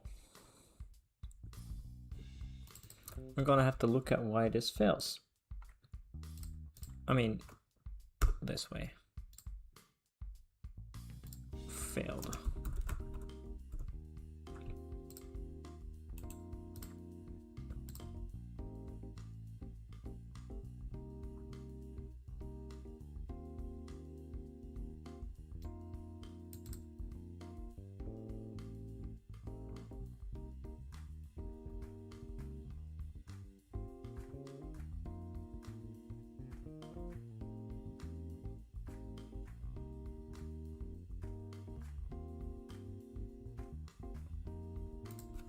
I did zero initialize my piezo, right? Yes.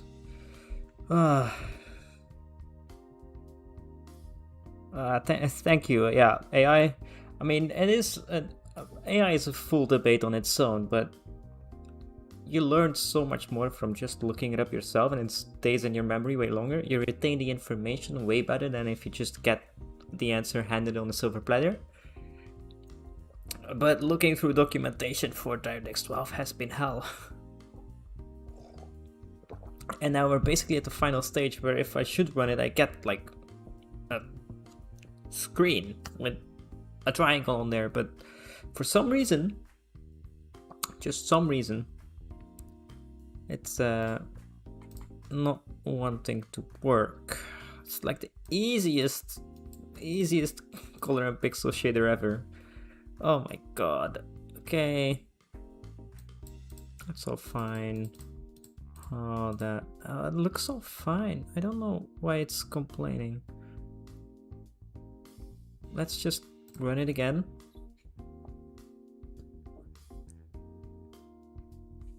Yeah, okay. F10 that. I get an error. But it's a Windows error. Oh my god. So 0xA07, what was it? 057.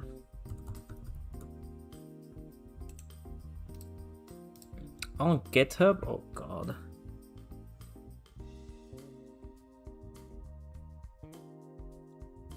Invalid marks. What does that one mean?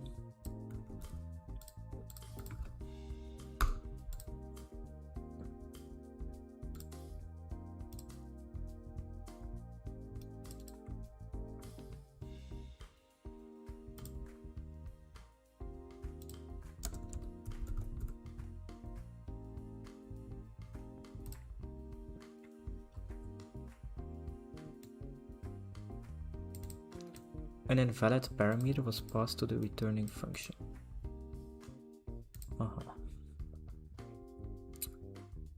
So what is invalid here? I don't know. I mean, my guess is these vertex and pixel shaders, but I mean, it is what it's supposed to do. It is valid. It's just a blob. Let's reinterpret casting it. It's all fine. It's basically what we all expected it to be. And these are now exactly the same as well.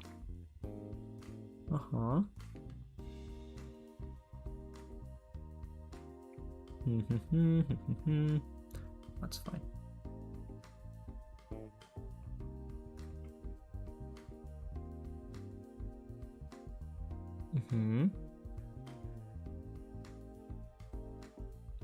That's a pipeline stain pointer.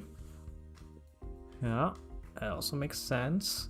I don't get it. I really don't. This is weird. Why is it not working? Does it output anything? No.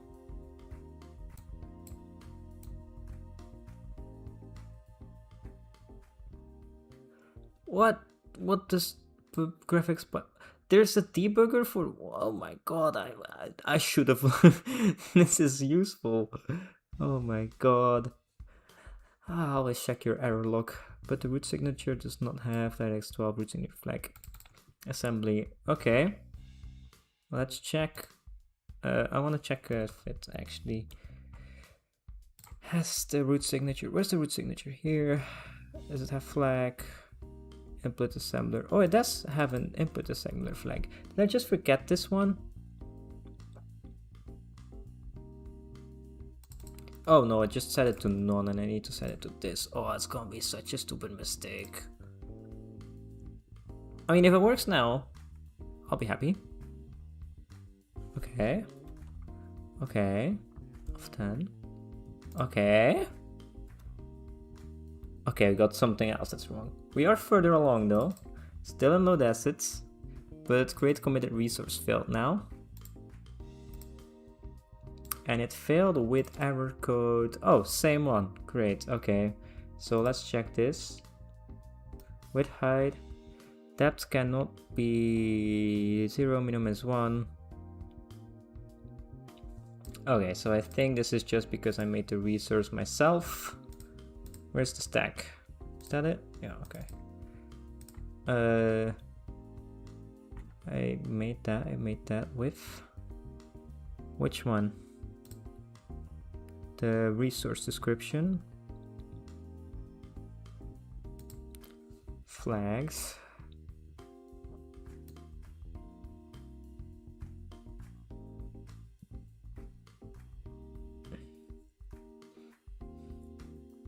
Okay, so I need to look up where I know what this is.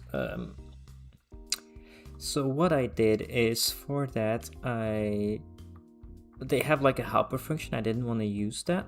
Where is it? This one.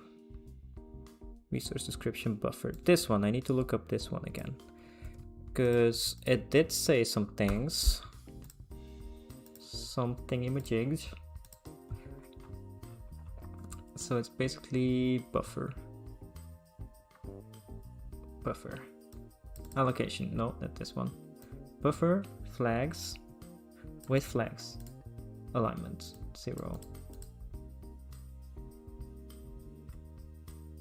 But apparently that's not enough. I need to set some more things.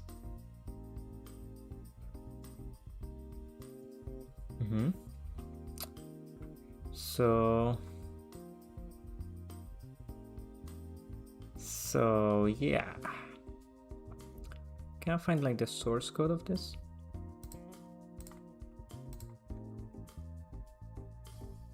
What buffer is it that I'm making? It's the vertex buffer.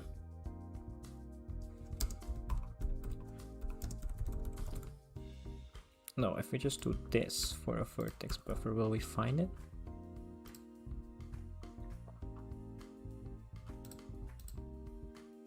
Height is just 1, I think.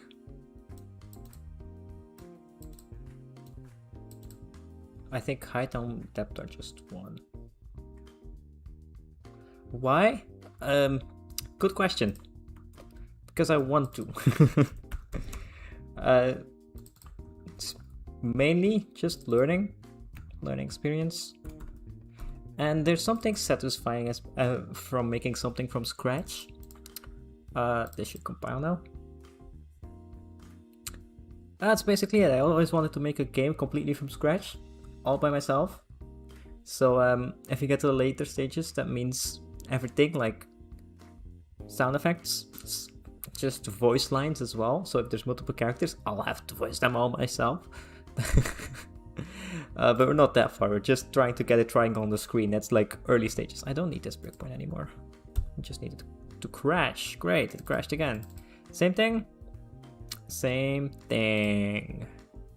Dimension is invalid. Great. What is dimension?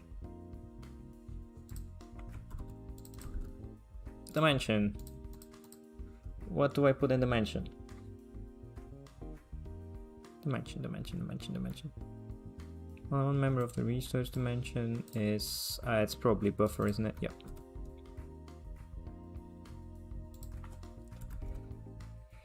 There we go. So yeah, something very satisfying of making something completely from scratch. Crashed again. Damn, I was hoping it worked this time. Is it the next one? Okay, so we got some error. Oh wait, this one. MIP levels must be 1 when dimension is MIP levels is 0. Fine, I'll put MIP level to 1 as well.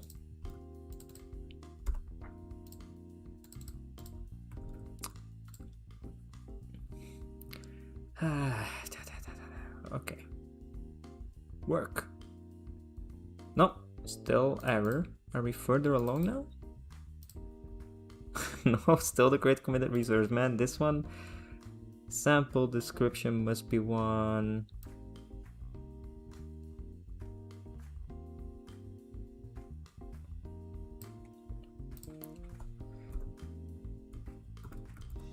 Oh my god.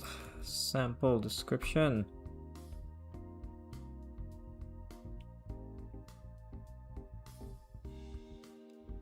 Open source? Probably not.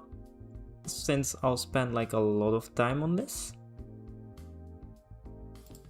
It doesn't make sense to make it open source because it will just be a lot of my work. Right, if there's more other contributions, count 1, quality 0, I think it's fine. So open source, no, but the goal is to get a game out there at some point. Sample description, I need to look at this one. Oh, I clicked it, it's fine. Number of multi-samples pixels 1, image quality, the higher quality, the lower performance, valid ranges 0. Oh, it's fine, I'll just keep it at 1. Or at 0, it's fine. Let's see if it works now. Yeah, commercial game somehow is the goal. Still the committed resource, damn, it's persistent. Layout, texture layout, row major.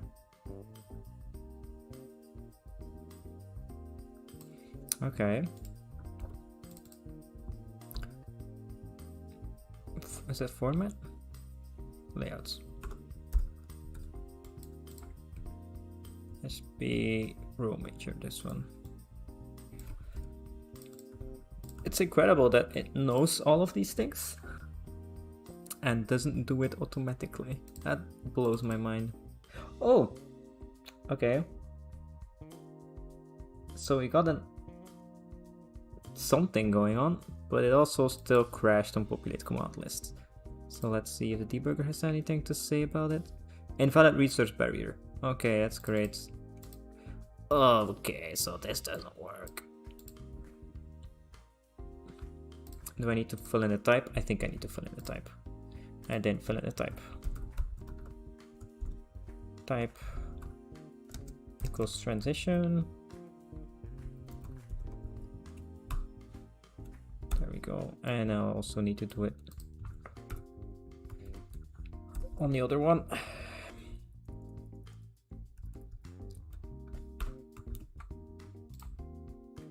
We're getting closer though. I saw a window pop up. I couldn't move it, so I couldn't show you guys, but I got a window. Okay, we got a window now.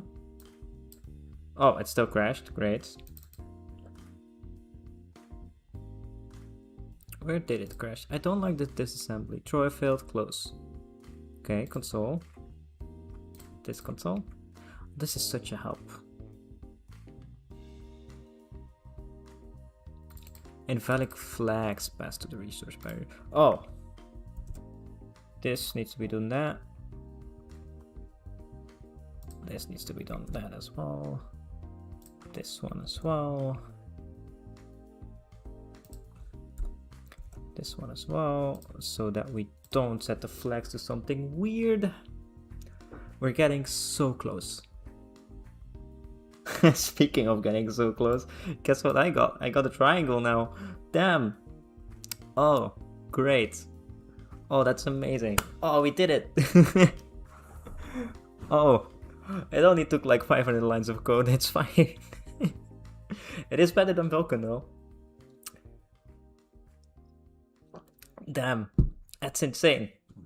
We finally did it. Took 2 streams, like 5 hours. We got a triangle on the screen. Oh my god, it's so great.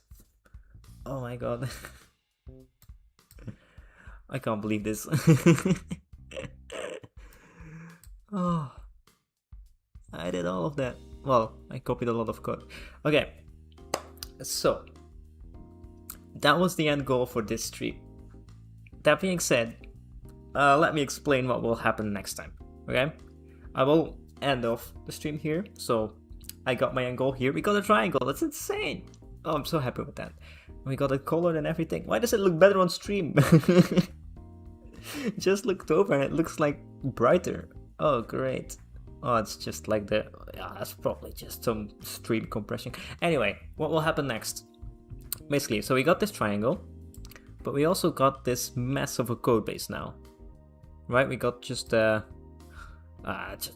random variables here. We got like all of these functions, and this is all with like... There's like a Windows header in here. There's DirectX, all a bunch of includes in here as well. When you make a game engine and you want to make it cross-platform eventually, so you want to make it compile on Linux, you want to compile it on a Mac OS, right? You also are gonna need... I want to put the triangle on screen again. It's epic. You also need it to work with Metal or with Vulkan or whatever. So you kind of want to abstract the graphics layer so your game engine actually doesn't know it exists.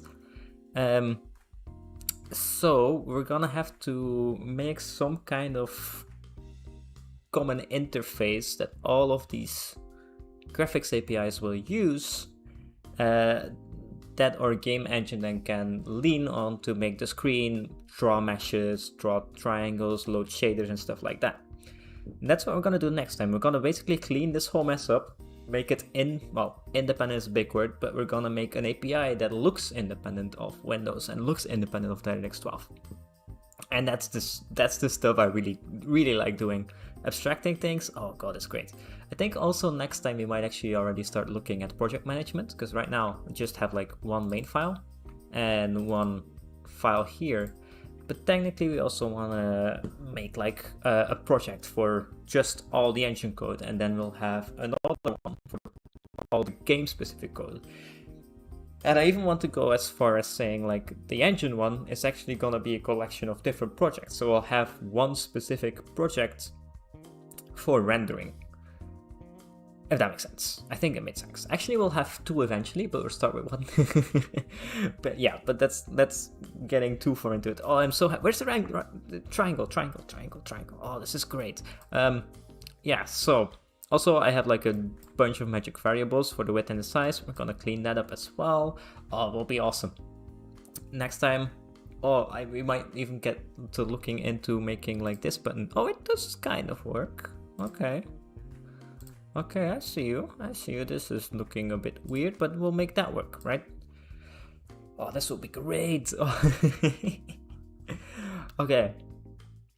Amazing. We got a triangle on the screen. Oh, I'm so happy with that. Oh, thank you all for joining me on this journey. Thank you all for watching. Thank you for commenting in chat. It's great to have some interaction. It gets me away from the code and actually talking for once. Either way, I'm so happy with it. I'm so happy we got the triangle now. Everything else seems so much more achievable now. It's gonna be good. Either way, that's all the time I have for this time. Next time, as I said, we'll look at abstraction, make it look a little bit more pretty. And that's about it. So I'll need to find the end stream button now. Yet again, I know I need to click it twice now. So got it ready now. Great. Okay. I'll see you all later. I hope you join in next time. Again, stream will be at Tuesday, 8 PM at my time. I'll schedule it in the weekend, so you'll get to know whatever time it is on your local time. So yeah, I'll see you all next week. Bye. Now it's the magic fate for me to find the button. I'll have to look over. Okay, there it is. Bye. Whew.